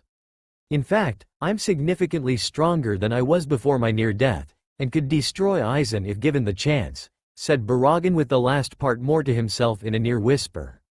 Who is Aizen? Asked Naruto with neither his parents knowing the answer. You don't need to worry about that boy. In fact, from what I've seen from the fox's own memories of this seal, and its purpose, you have little worry about as of right now in regards to your life, answered Baragan with Naruto, Kushina, and Minato frowning. In what way? Asked Minato cautiously while wondering how the former Hollow King was able to understand his complex sealing method. Simply put, because of this seal's overall purpose and design I am not only going to be the fox's replacement in being your tenant. I am also going to become you, answered Baragan with Naruto looking shocked. Wait what? questioned Naruto while both his parents were stunned by this. The purpose of this seal was to do more than just hold the biju within your body. It was designed to trickle its chakra, as you call the energy of this world, into your own system and purify it so your own reserves would in fact grow to immense proportions. Over time, this seal your father made would have allowed your body to absorb the fox completely into your body, and the two of you would have in fact merged, with your mind being the dominant one. Now that I have effectively taken his place in every shape and form, I will now merge with you, dear boy, answered Baragan, with Naruto looking floored by this while Minato felt the same way. Kushina was smiling at her husband, but her smile did not reach her eyes, and the smile was the kind that made many men, mainly Nara clan men, try to run away from such a woman with that smile. They never do get very far. Minato-kun, you didn't tell me that was part of the seal design when you were preparing it to seal Kyuubi on our son. Why is that? Asked Kushina, with Minato laughing a very nervous laugh. Oh well. You see, I thought that with Kyuubi merged with Naruto would help the boy in the future when he was fully grown and a strong, capable shinobi of Konoha, answered Minato while his wife approached him in a menacing way as she was cracking her knuckles in a way that a certain blonde woman would do when she encountered a pervert in the hot springs. And turn him possibly into a half-demon fox in the process? Maybe all demon? Asked Kushina, with Minato backing up with his hands up to stay off a big beating. Well, in theory it might have been possible. In my defense, I was rushing a bit with the fox's rampage, and rescuing Naruto from Madara, answered Minato in a pleading tone. Madara? As in Uchiha Madara? Asked Baragan, with the two adults in front of him turning their heads to look at him. Yeah, why? Asked Minato seriously while ignoring his wife's ever-doom-giving form still looming over him. No reason. Please continue, answered Baragan while he was looking at the various memories still being sorted through him regarding the Uchiha. So, I become you? Or do you become me? Asked Naruto while ignoring his mother beating the crap out of his father. As I said before to you, child, we merge into one being, but your own mind will be the dominant one, and therefore you are the one in control. I thought you would understand that fact since it's easy enough to figure out, said Baragan, with Naruto frowning at him. I do understand, it's just that, for some reason I'm having trouble understanding things. I always did when growing up, answered Naruto while wincing slightly from a pain he was feeling within his brain. Baragan felt it too and frowned slightly since it was clear this was not normal. It was clear this problem the boy was having within his mind in terms mental capabilities was something that shouldn't be happening to the boy at all. Using his own sensory-based power known to all Arrancar as Pesquisa, Baragan easily tracked the problem to another section of the boy's mind, and located the source of it being another seal surrounding the ability for Naruto to intake knowledge with a door shut while wrapped tightly in chains. It was keeping that door shut with little room for anything to properly get through it, and upon further inspection of the boy's mind the former Hollow King found more.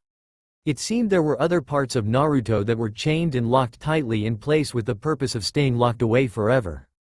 Wait here, child, ordered Baragan before he used Tsunade to vanish from sight, and soon found himself standing in front of the various doors chained and locked heavily in place to prevent them from being opened. Frowning at the three doors in front of him, which read, Mind, Hair, and Aggressive Anger, the former Hollow King focused his power to age object to make the chains rot. Sure enough, the chains and the locks began rotting away before they were destroyed without a trace of them left. With the restraints on the doors gone, they all opened up one by one, and only when hearing Naruto's crying of pain did Baragan use Tsunade to get back to him. Naruto, what did you do, Baragan? Demanded Minato while Kushina held her son and saw him going through changes. Your son had more than the Kyuubi sealed inside of him. I have found multiple doors pertaining to the boy being locked heavily with chains. They were parts of him that had been sealed away to weaken and suppress his potential. Not to mention it was preventing the boy from ever thinking of retaliating against those fools in his village that would hurt him physically or mentally, answered Baragan while seeing Naruto's hair change from blonde to red and his eyes while in pain showed a sense of sharpness in understanding things around him. Baragan also saw there was anger in those eyes. Lots of anger. I hate them, whispered Naruto furiously while Kushina held him tight. Naruto, said Kushina while feeling her son shaking now with more rage in his body than that of pain. I hate them. They beat me, poisoned me, starved me, and tried to kill me multiple times while those above I thought were trustworthy left me to rot. Well, I'm not going to let them win. I'm going to fight them with all my being and make them pay," exclaimed Naruto furiously while Kushina held him tightly. "And I'll help you for as long as I'm here, my son," answered Kushina while her son now looked up to stare with calculating eyes. "You mean it?" asked Naruto with Kushina crying harder. "Look into my eyes, Naruto. You mean more to me than this village ever could. I love you, my most precious of treasures. I gave my life to save you from Kyuubi's claws so that you could live. I would do it again and more if I could, so while I'm here I will help you learn what you were denied by those in Konoha. Everything I know, I will teach you, and help ensure you're the most power shinobi ever," whispered Kushina into his ear, and Naruto closed his eyes while tears left his eyes. "You promise?" asked Naruto with Kushina nodding. "Of course, and Uzumaki always keeps their promises," answered Kushina while Naruto smiled at her and returned the embrace she was giving him. "Hey, what about me? Can I get in on this promise? I may not be an Uzumaki like your mother here, but I would like to think a Namikaze can keep a promise too," stated Minato, walking over to them and hugged them too. Yes, you can," replied Naruto, as he held onto them tightly, his tears flowing freely, and the pain of never knowing his parents while wondering if they ever loved him had been washed away. "As touching as this moment is, we do have a considerable problem since you two were not meant to linger in his mind for long, and thus you will leave him eventually. The only reason you haven't left is because time moves differently here than it does in the outside world. You have actually been sustaining yourself here longer than usual due to the fact Naruto is unconscious within his own mind and thus focusing all his mental energies here that have kept you alive. If we are to have any chance of the two of you staying here for the need to time to teach the boy, I will have to take over, and assert authority over the fools in this village. Though time is running short since even now, a few seconds here is minutes outside, and I'm currently keeping a large number of your village's shinobi in the surrounding at bay by using my power to cover the boy's body like a shield. As it stands, the shinobi are waiting for the large pillar of energy I have released to die down," said Baragan while watching this drama scene play out before him. "They're not my shinobi. Not anymore. They betrayed my trust. They betrayed my wife. They betrayed my son. They betrayed the principles of the leaf in which this village was founded on," remarked Minato bitterly, with the man looking at Baragan, who nodded in agreement, and walked toward them while summoning a cane manifest into his right hand in the process. "I'm going to kill them. All of them. I don't care if I'm in the bingo book. I don't care if I'm feared or hated for all time for destroyed Konoha. It will all be worth it to watch them all die slowly," exclaimed Naruto, as he tried to move, but stopped when his mind began to throb, and fell to his knees again. "Easy boy. You are not ready for that just yet. 12 years worth of having your potential suppressed and removed is finally taking hold of you, while information that would have stumped your brain is now clicking into place. Furthermore, you will need to learn here what your parents are capable of teaching you, what they know, and there is also the matter of my memories you will be receiving from here on out while we merge together," reminded Baragan while he stood in front of the boy and his parents. "What do you propose then, Baragan-sama?" asked Minato while seeing the old man give him a smile. "Simple. I take charge of things until the boy is ready to awaken and we properly merge together as one being," answered Baragan, with Minato and Kushina looking at each other while Naruto just stared into the former Espada's eyes. "Agreed," was Naruto's reply. "Wait, Naruto. What's the catch?" questioned Minato, with Baragan shaking his head.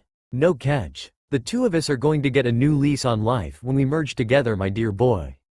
Strangely enough, that will only happen by our lives merging together, and we'll be starting off fresh with a clean slate. When we merge, all my knowledge, powers, and abilities I had before my death will be yours to command in the span of, say, 3 to 4 months depending on the absorption process. In short, you will become my heir to the throne of death. As I was once the former Hollow King, you will be the Hollow Prince, and like me you will be ruler over all things related to death itself," answered Baragan, with Naruto nodding since his mind was allowing him to understand this. "And those that betrayed my family? The Sandaime Hokage? My godparents? The leaf itself?" questioned Naruto, with Baragan smirking at him. "They will pay. All in due time. Whether by my hands, all yours. The point will be made not to mess with either of us, and understand that a price must be paid for their treachery," answered Baragan, with the boy nodding in agreement with his parents doing the same.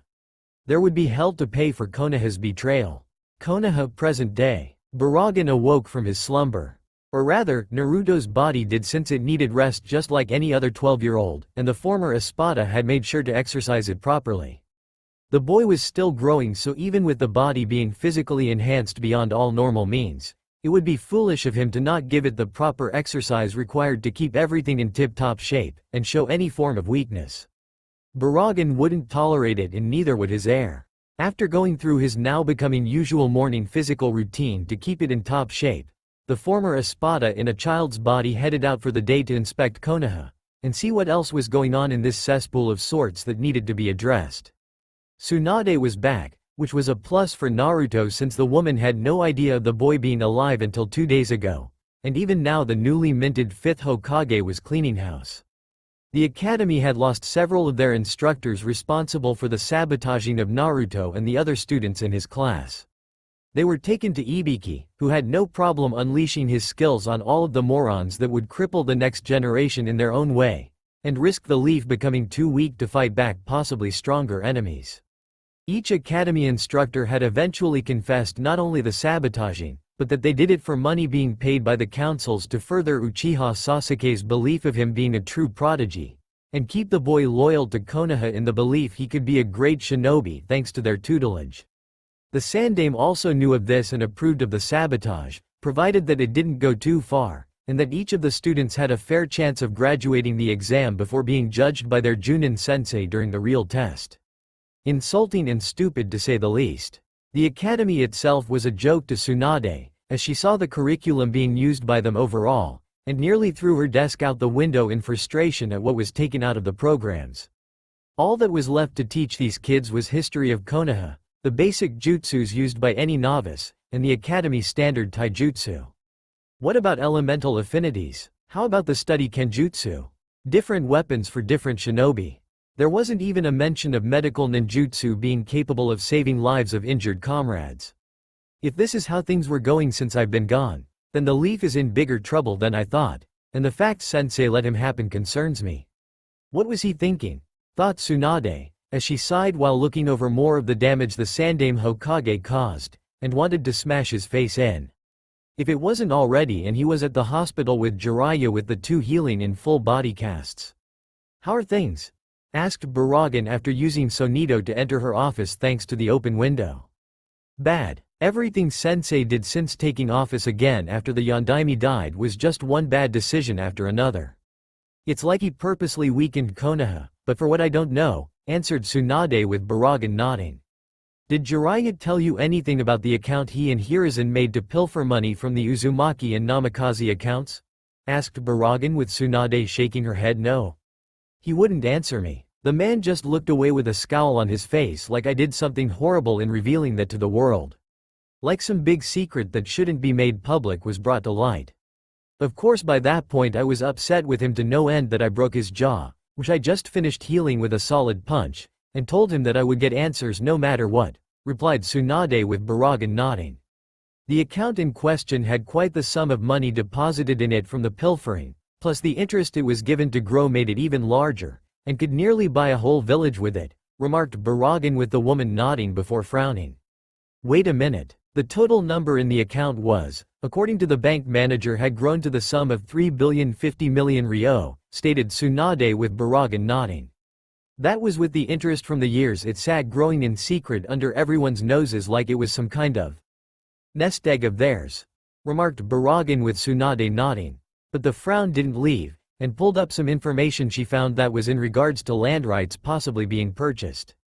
There is only one place where a sum of money that large could and would be used when it comes to purchasing something on a massive scale. My former sensei was going to buy land that once belonged to Whirlpool Country, answered Tsunade with Baragan now frowning before she handed him the information. His mother's homeland and your grandmother's too. But why buy it? Said Baragan with Tsunade sighing. After Whirlpool fell during the Second Shinobi War, it was believed with proof that there were other Uzumaki clan members, who had survived the fall, and would one day come back to reclaim the land when the time came.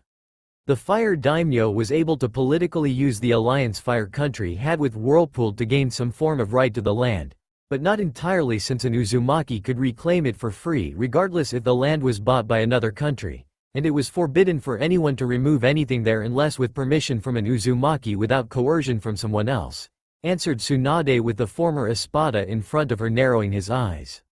Unless someone like the Hokage bought the land using money in an account made using money from the Uzumaki account, and an overeager naive teenager for an Uzumaki that was currently living in Konoha changed things. 1. Who was curious about his family history on his mother's side, and wanted to know more about it. All he had to do was give permission, and the payment would just further enforce the claim over anyone else before the rights to such land was given to Fire Country, stated Baragan, with Tsunade looking a bit confused. Why not ask me? I'm an Uzumaki on my mother's side, questioned Tsunade, with the former Hollow King looking her right in the eye. Could you surrender your home to Fire Country? Willingly? Let shinobi from the leaf rape and pillage the treasures that lay buried there. The knowledge of Uzumaki seals, the jutsus, and the natural resources that surrounded the island? Asked Baragan, with the female Hokage shaking her head. No, not when you mention it like that. I would have probably thought about the offer if asked, but in the end, I would have said no, and let the past stay respectfully buried, said Tsunade, with Baragan nodding. Hence why you weren't asked. But if Naruto had been molded in the way Jiraiya and Hiruzen wanted, remarked Baragan, so the unfinished sentence could in fact finish itself in Tsunade's mind. He would have unknowingly given Konoha and Fire Country just about everything that belonged to him before they made sure it was never seen by him, finished Tsunade, with the former Hollow King nodding while the woman seethed in anger. Exactly. They were intending to take what did not belong to them while using someone who could take it because it did belong to him. Only when he moved to take it, those that were with him would ensure the boy never had it, and lie to make Naruto believe there was nothing there to take, added Baragan, with Tsunade's anger rising while trying to keep it in check due to her guest helping in learning the truth. Thank you for helping fill in the blanks on this matter, Baragan-sama. I will take the proper steps to ensure no one tries this again, replied Tsunade, with Baragan nodding and taking his leave again before stopping at the window. Also, in addition to this conspiracy against Naruto, I suspect the Fire Daimyo is also involved in it too, since he would gain the most from such a deal. And no one could prove he had a hand in the machinations required to make it happen.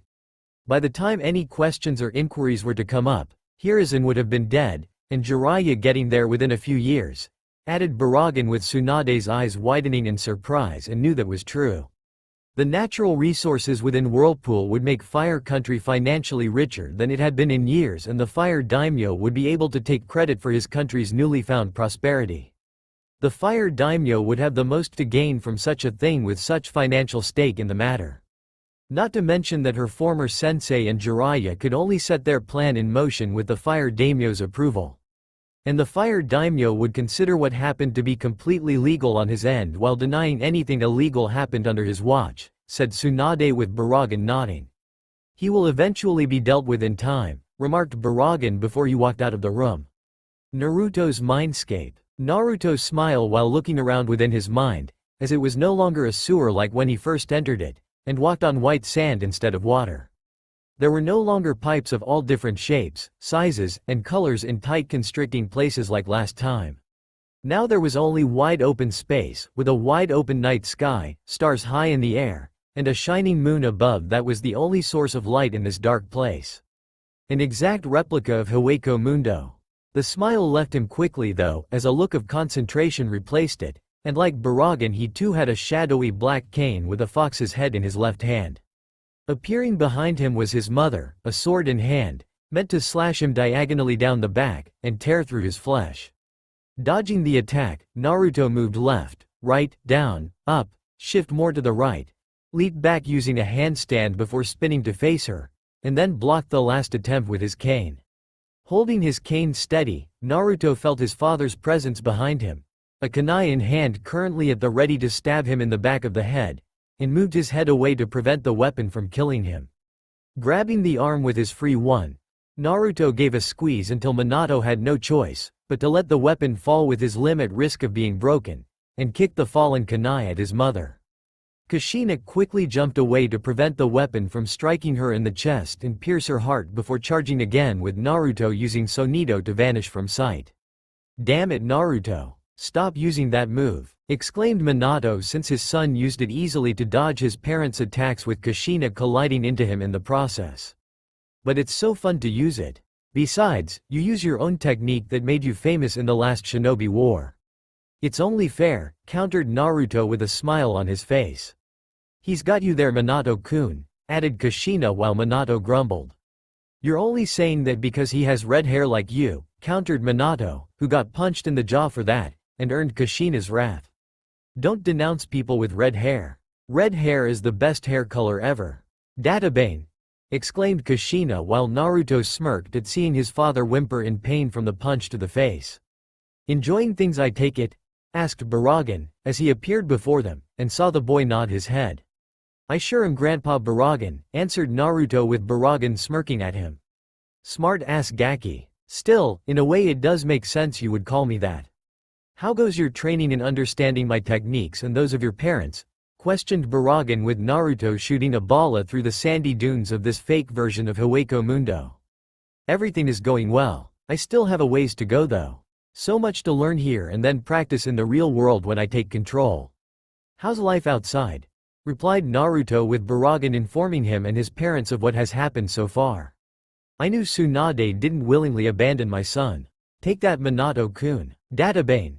Exclaimed Kushina happily while Minato groaned at his wife being right. Regardless, I'm disturbed by this news of the Hiruzen, and Jiraiya conspiring with the Fire Daimyo to acquire Whirlpool for the treasures there, remarked Minato with his wife's happy mood shifting from happy to angry with her hair moving around wildly. I'll kill them. Let me at them. Let me at them, exclaimed Kushina with Minato having to restrain his wife before she got too out of control. As for the arranged marriages, you have Inuzuka Hana, Hyuga Hinata, and Yamanaka Ino to be your future wives. If any other potential women catch your interest will be up to you to court after we've merged into one entity, remarked Baragan with Naruto looking surprised while Kushina squealed with joy. Yes, I'm one step closer to having lots and lots of grandchildren. Databane! Exclaimed Kushina while Minato just looked at her with a sweat drop running down his head while laughing nervously. Sorry about this. Even when she was pregnant with Naruto, Kushina-chan was thinking he was a boy, and wondering how many girls would chase after him. She kept saying he would grow up to be a handsome boy or overall a heartthrob with every girl wanting to marry him, replied Minato with Naruto shaking his head while Baragan snorted in amusement. Women would always be strange to them no matter what. Real world with the rookies. Come on you maggots. Move it, move it, move it, exclaimed Anko, as she watched the group running around her obstacle course she created with the Hokage's approval, and saw how each of the rookie 9 that would have qualified to take the official graduation test that their Junin senseis would give them were now struggling to get through it. Were the academy's standards this low that they couldn't go through her version of an obstacle course? It wasn't like she overdid things here and made it too challenging, right? Okay, so maybe the multiple rings of fire they had to jump through, the buzz saws that came out of the floor if you stepped on one of the multiple hidden switches, and the large pit of spikes were a bit much. Maybe. Still, did they have to glare at her when she decided to unleash one of her larger horse-sized snakes on them before they started running, and trying to get away from being devoured by it? Was she that cruel and sadistic? In one word to sum up the answer to her own question, absolutely. She's a sadistic b-bitch. I think I'm GG going to pee puke, remarked Kiba, as he was panting, and taking this brief moment to crouch slightly with his hands on his knees to catch his breath after finally completing the course with a few others. Why is she running as ragged like this?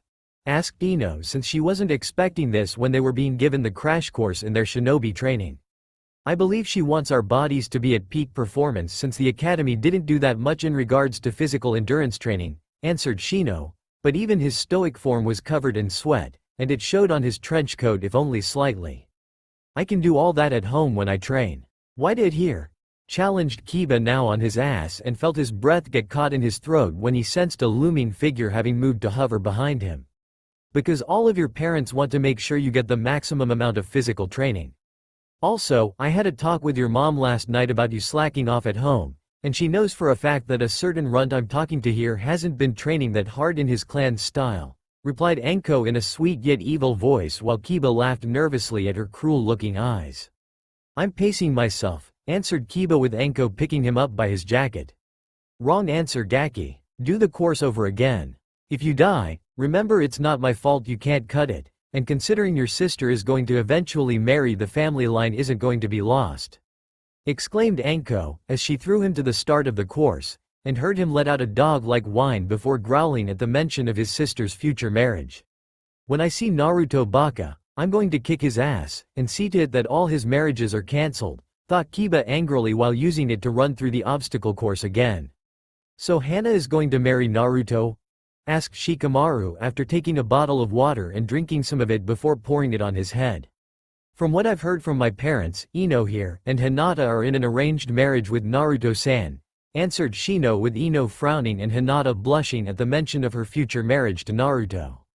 Of course it was hard to tell since she was panting heavily too from running through the obstacle course. Well, I don't like it. If I'm going to be in arranged marriage with anyone, it should be Sasuke-kun, and not Naruto Baka, answered Ino finally while Hinata frowned while Sakura collapsed near them by this point. Why you? Tell them. Ino pig, replied Sakura, though in truth she was glad Ino was out of the running and getting to be with Sasuke, as well as most of the other girls since they gave up earlier when Anko first introduced the obstacle course. Shut up forehead. The point is, being married to Naruto Baka will be painful, and make me want to kill myself. Why anyone would want to be married to him and live a pathetic life with him is beyond me, remarked Ino while Hinata scowled now and felt her hands wants to ball up into fists to slug the girl. Perhaps you should look in the mirror first before judging others, little girl, remarked Anko while walking up to the girl. What do you mean? Questioned Ino with Anko shaking her head at her. You want to talk about painful? About Naruto? That Gaki's life has been anything but pleasant, and I should know since I've seen it. Didn't your father tell you the boy's history and past in connection to how he suffered every day since he was born? Questioned Anko with Ino looking away. He did. I just blocked him out for the most part. It's kind of hard to listen to him when he mentions I'm going to married to the Baka, answered Ino before flinching under the glare from Anko and probably Hinata's too if she focused on the Hyuga girl next. So you blocked out the part where your father explained how Naruto was beaten within an inch of his life. How he was stabbed with swords, kunai, shuriken, and used for jutsu testing against his will. How he had to eat out of garbage cans, eat rotten food, and in some cases no food at all. Questioned Anko with Ino looking away further in shame while the other rookies heard this and were listening intently. The Baka recovered, did he? The Kyuubi just healed his injuries anyway, so what does it matter? Asked Sakura while getting involved in this conversation. Just because he healed physically doesn't mean there weren't mental scars, you dumb pink-haired bitch. Not only was Naruto hurt in all those ways growing up, he was also told his parents didn't want him, and that they abandoned him because he was a monster. How would you feel growing up and hear that from just about everyone in the village? It's a miracle the Gaki lived this long without killing himself sooner. Kami knows he probably has considered several ways to kill himself, but he shot them down because he knew they would probably fail, and believed that the object sealed in the forbidden scroll of sealing is his only way out in what he believed was a guarantee that he would die. Exclaimed Anko with Sakura moving away from the angry woman while Ino was looking ashamed. Well, he is a monster. Sakura shot back before Anko moved over to the pink-haired girl now crawling backward away from her and stomped on little girl's stomach. Listen here brat, you think your world is so perfect? That your parents are perfect? Let me tell you something about your parents. They're the ones who went to the Sandaime Hokage, and bitched about the academy being too hard for little girls like you. They felt that the innocence of their little, pink-haired princesses and by extension every other child going to the academy. They asked that the standards of the academy get lowered to the point where even the fangirls like you and the other wretches that want to get into the Uchiha's pants have a very small remote slim chance of passing. Trust me brat, if you were in my class at the academy, you wouldn't have made it halfway through the year, and quit being a shinobi altogether. You lack the needed stamina, the necessary training, and your only real strength is book smarts that don't really help you out in the field. They might in a library, but in being a shinobi, and don't tell me that Suzume's flower class, and how to act like proper woman, counts since it doesn't, answered Anko while she glared at the pink-haired girl. And like Naruto Baka would have done any better? Challenged Sakura weakly with Anko barking out a laugh. Done better? The kid would have outshined everyone. But you'll see that soon enough when the kid awakens and is out in the field. Personally, I can't wait to see how badass he can be, and make his enemies run away after soiling themselves," remarked Anko while letting out a giggle of joy at the idea of seeing Naruto make his enemies do that. "She's scary. Like my mom," whispered Shikamaru to Choji. "I knew that before we ran the obstacle course," whispered Choji while wishing he could eat some chips right now. "Keeping them on their toes, I see," remarked Baragan, as he had used Tsunade to arrive at this training area where Anko was training the rookies to the point of puking the food they ate 3 days ago out. "Yep, you must be Baragan-sama given the mature way you are addressing me," said Anko with Baragan smirking despite the smirk was made using Naruto's face. "Thank you, my dear. It's always nice to meet a woman with perceptive eyes, ears, and the brains to know who they addressing," replied Baragan with a slight bow of his head to show his respect to her. "Flattery will get you and Naruto nowhere. At least not until Naruto is older and he talks the same way as you," countered Anko before giggling, and Baragan let out a chuckle of his own. "I'll be sure to tell him no, or at least mentally remember that so he can later when we merge into one being," replied Baragan with a smirk on his face. "He's still a loser," remarked Sasuke, which got everyone to look at him, and most of the faces from these people were looking at him with disgust. "Care to repeat that, Uchiha?" questioned Baragan while looking at the boy like he was a worm that deserved to be crushed beneath his boot. "You heard me, freak. Without you, the loser you inhabit would stay a loser, and be a weak nobody like everyone in the village believes if true. The only reason they don't now is because you are threatening to kill them with your freakish powers," challenged Sasuke with Baragan not looking pleased by the Uchiha's words. Tough talk coming from the boy who had everything handed to him early on in life. "All the academy instructors basically handed you everything except your shinobi headband before you even took your first test. They bowed to your every whim simply because you are the last Uchiha, and your Sharingan is supposed to be this special bloodline that should be feared. I see it as a cheat. A crutch. A bloodline for those seeking the easy path in life without any desire to work hard for what they want," countered Baragan with Sasuke seething at his words.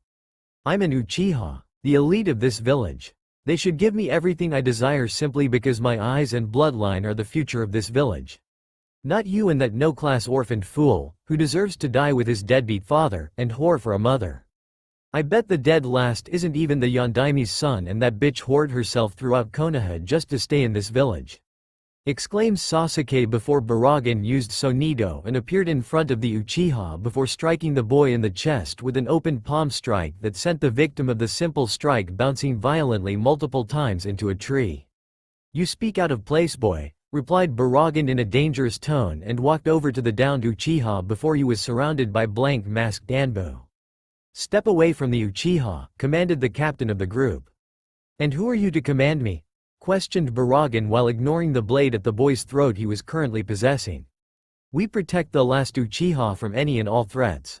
You are a threat to him if you do one more act of violence toward him," answered the Anbu captain while 2 in his unit helped the Uchiha to his feet. "What are you idiots waiting for? As the last Uchiha of Konoha, I order you to kill him. Kill him now," commanded Sasuke with blood running down the side of his mouth and glaring hatefully at the former Hollow King. "They can try, boy, and they will fail," challenged Baragan with a cruel smile on his face. "For the good of Konoha. Die, monster," exclaimed the Anbu captain while ignoring the shout of protest from the Hyuga girl or the fact she had moved to stop them. Only to be shocked when the blade at the boy's throat broke into pieces from the attempt to slice him open at the neck from ear to ear. "Foolish, prideful humans," said Baragan furiously at their continued arrogance and let his spiritual pressure cover the entire area to make everyone fall to their knees with their lives flashing before their eyes. What is this?" thought Sasuke, as he looked up at Naruto's form, and the eyes of the boy he hated for having all this power from this entity that favored the now red-haired Uzumaki. Only to see the face shift rapidly before him into looking like a skull with a crown and back with the angry eyes clearly showing the former Hollow King's displeasure. "You are an arrogant child. You believe yourself invincible with your so-called power that is your bloodline. These foolish shinobi that defend you are worms just like those on the councils that believe your Sharingan is a gift from some great deity.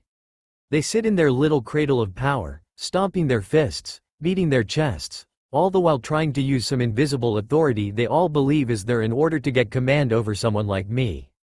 In truth, They would have better luck making a rat dance for cheese, or make a cat move with a cheap toy. I've seen the boys' memories of you, walking around like you owned this village because of the loss of your pathetic family, and acting like the entire world itself owes you everything. You are owed nothing, Uchiha Sasuke. Some may tell you otherwise, but they only say it to inflate your ego to work for them, and expect favors be returned on your end once you've been placed in a position of power.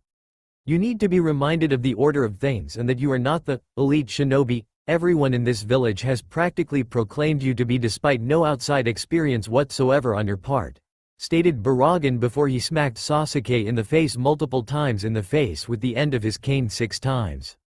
3 sides per cheek with what seemed like crude whisker marks in the form of cuts and bruises. It was after the 6th strike to the Uchiha's face that the spiritual pressure died away and Baragan turned to walk over to Hyuga Hinata before he gently helping the girl up to her now shaky legs. She held onto him for a long moment, her breath catching up with her during that time, and slightly blushing at the physical contact while Hinata knew that the being possessing Naruto was in control. Even if the feeling of shame at failing to stand at the time of his anger being released upon the Uchiha and his supporters. I'm sorry. I must seem so weak to you, Baragan-sama. I don't think I'm truly strong enough to be worthy of being called Naruto's future wife, whispered Hinata while the former Espada let out a chuckle. My dear, you showed a great deal of loyalty to the boy when you called out like that to when the Anbu made his attempt at slicing Naruto's throat. Even moving toward the danger despite the risks involved. That takes courage. As for falling down to the ground with everyone else, it was to be expected considering my power, and eventually Naruto's power will be beyond anything you have ever felt before. Hopefully, as time passes while you are in close contact with Naruto in the near future, you will develop some form of resistance to it, and be able to stand tall in the face of such power when it is unleashed, replied Baragan gently with seeing Hinata nod while shying away at his words since she still didn't feel worthy of being Naruto's future wife. As for the shinobi behind him, they had managed to stand with weapons drawn, and were about to attack when Tsunade appeared with her own Anbu right behind her. What the hell is going on here? Demanded Tsunade since she had sensed the power that Baragan had unleashed from the tower and knew it spelled trouble. This creature in Uzumaki Naruto hurt the last Uchiha. We were protecting the boy from harm, answered the Anbu captain with the blank Anbu mask on his face. Oh really? Who ordered you to be the Uchiha brat's bodyguards? I certainly didn't. None of my Anbu wear those masks, so take them off now so I can identify you, commanded Tsunade with none of them obeying and were instead moving slightly back to retreat. Bala, said Baragan, as he blew the Anbu captain's leg out before he used Sonido to stand on the screaming man's chest to prevent any of his comrades from trying to silence him. Wow, I barely saw it, thought Anko while feeling a bit turned on by the sudden use of violence. Run away and you join this one on the ground only without either of your legs to stand on when I get through with you, literally. Stated Baragan with the Anbu in front of him looking at each other before they surrendered one by one and Tsunade's Anbu had them restrained. Uchiha Sasuke had no intention of letting this insult slide. Throughout his whole life, Sasuke had been in the shadow of his brother, trying to fight his way to the level Itachi was at so he could kill the man, and avenge his family. Now this loser, who was supposed to be dead last among the other students at the academy, has this newfound power, and using it against him. Even worse, the people in the village, the councils, and even the Sandaime Hokage himself had been restrained by the freak in the dead last's body. With the Senju for a Hokage backing him, everything seemed to shift in a way that didn't suit the Uchiha in the slightest, and the throbbing painful strikes to his face just enforced the belief that something had to be done about this situation. This shift in his life had to be changed back, the Sandaime needed to come back, the authoritative power of the councils had to come back, and the position of Sasuke himself being the true elite of Konoha had to come back. The only way to do that was to kill the body of Uzumaki Naruto and thus kill the entity that possessed him while killing the dead last two in the process. Grabbing the tanto closest to him, Sasuke moved to stab Naruto's face in the belief that because he had scars there that it was somehow the weakest part, and that was the place to strike. However, before Sasuke could even have a chance of getting the blade close enough, Hyuga Hinata had flanked him from behind, her being the closest shinobi to possibly do anything, and struck the Uchiha with a gentle fist jab along the neck to induce temporary paralysis. So the shy girl's got a fire in her after all. Not bad. With the proper sensei, she could be quite the juggernaut herself, and prove all those snooty Hyuga members in her clan wrong, thought Anko, as she had a clear view of Hinata moving around Sasuke when he first grabbed the weapon, and poised to strike with deadly precision when the Uchiha was angling the blade to stab Naruto in the face.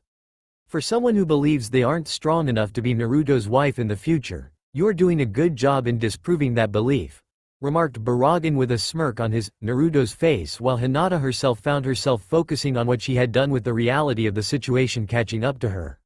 I reacted on instinct. I saw what he was planning to do with the weapon and I felt like I just had to move, exclaimed Hinata with Tsunade looking impressed while the other rookies were shocked she could move like that at all. Good instincts then, remarked Baragan with Hinata blushing under his praise while wondering if Naruto would think the same thing. That, and I think she wants to prove herself worthy of being Naruto-kun's wife. Maybe scare away any of the competition or dominate it so they know who is the head female to Gaki's life? Added Anko with Hinata letting out an eep and blushing heavier. Enough Anko. Hinata, I want you to come to my office later to talk about this after I finish handling this mess with these rogue Anbu and the Uchiha here, said Tsunade, as she left with her own Anbu, who were taking away those that surrendered, and she was personally dragging the Uchiha by his shirt through the ground to the Hokage tower. Well, that was certainly interesting, remarked Baragan with a chuckle before he was gone via Sonito. Monstrous freak of nature, mumbled Kiba before he was suddenly struck in the face by Hinata with a harsh open palm jab. Don't call him that, exclaimed Hinata while everyone was looking at her like she had grown two heads and a foxtail. Since when did the shy girl suddenly not, well, act so shy? What? He is a monstrous freak of nature. Did you see him? What he did? What he could do to all of us in an instant if we get out of line? Naruto will be the same way. He'll be a tyrant oppressing us with his power and won't care about how we feel. Challenged Kiba with Hinata looking livid for the first time in her life, and in a way it was frightening for the girl to feel like this. It was like a fire had suddenly risen in her that screamed to act in Baragan's and, in the long run of things, Naruto's defense. Hadn't the persecution gone on long enough? It was the same thing over and over again since her childhood growing up while walking around Konoha. People whispering cruel things about Naruto, how they bragged about hurting him the other day, or how they witnessed it like it was their favorite pastime. How they had rewarded their kids for hurting him and told their kids to their friends to do the same. And now, because Naruto was going to have the pre-verbal fangs and claws to fight back against these abusers, a few of them were speaking out on how it was unfair. A tyrant to those that were tyrannical to him, countered Hinata with Kiba spitting out some blood in his mouth. He deserved every bit of it. If my mother had adopted him into our clan, I would have turned that loser into a stuffed chew toy. Exclaimed Kiba with Hinata finding herself moving to slug him, but was stopped by Shino, and Anko herself was between them. Okay, easy you two. Hinata, go see the Hokage's assistant, and cool off with her while you're at it. The rest of you can go home with the exception of the mutt here. I'm taking him to see his mother and discuss what he just said here, commanded Anko, as she summoned a snake from her sleeve, and wrapped it around Kiba to prevent him from running away. Don't need to tell me twice, mumbled Shikamaru, but the look Anko gave him seemed to double his speed in leaving with Choji right behind him, and Ino walking away with Shino per the Aburame's request that they talk further about this situation she had with Naruto.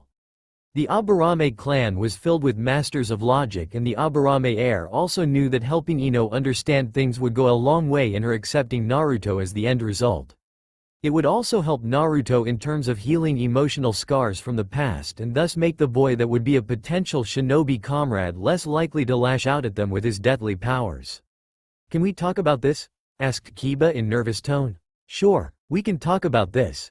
After I bring you to your mother and explain what you said about Baragan-sama and by extension Naruto-kun too, answered Anko sweetly in a way that would make all Nara men shudder in fear since it would remind them of the women in their clan home. All it made Kiba do is struggle further so he could get away from Anko and hopefully get to his mother first to tell his side of things in the hopes his mother would take his side over the crazy snake using special Junin. Alas, for the Inuzuka heir, his struggles were in vain and were a total failure. That's all for now. If you enjoy, then please like, share and do comments.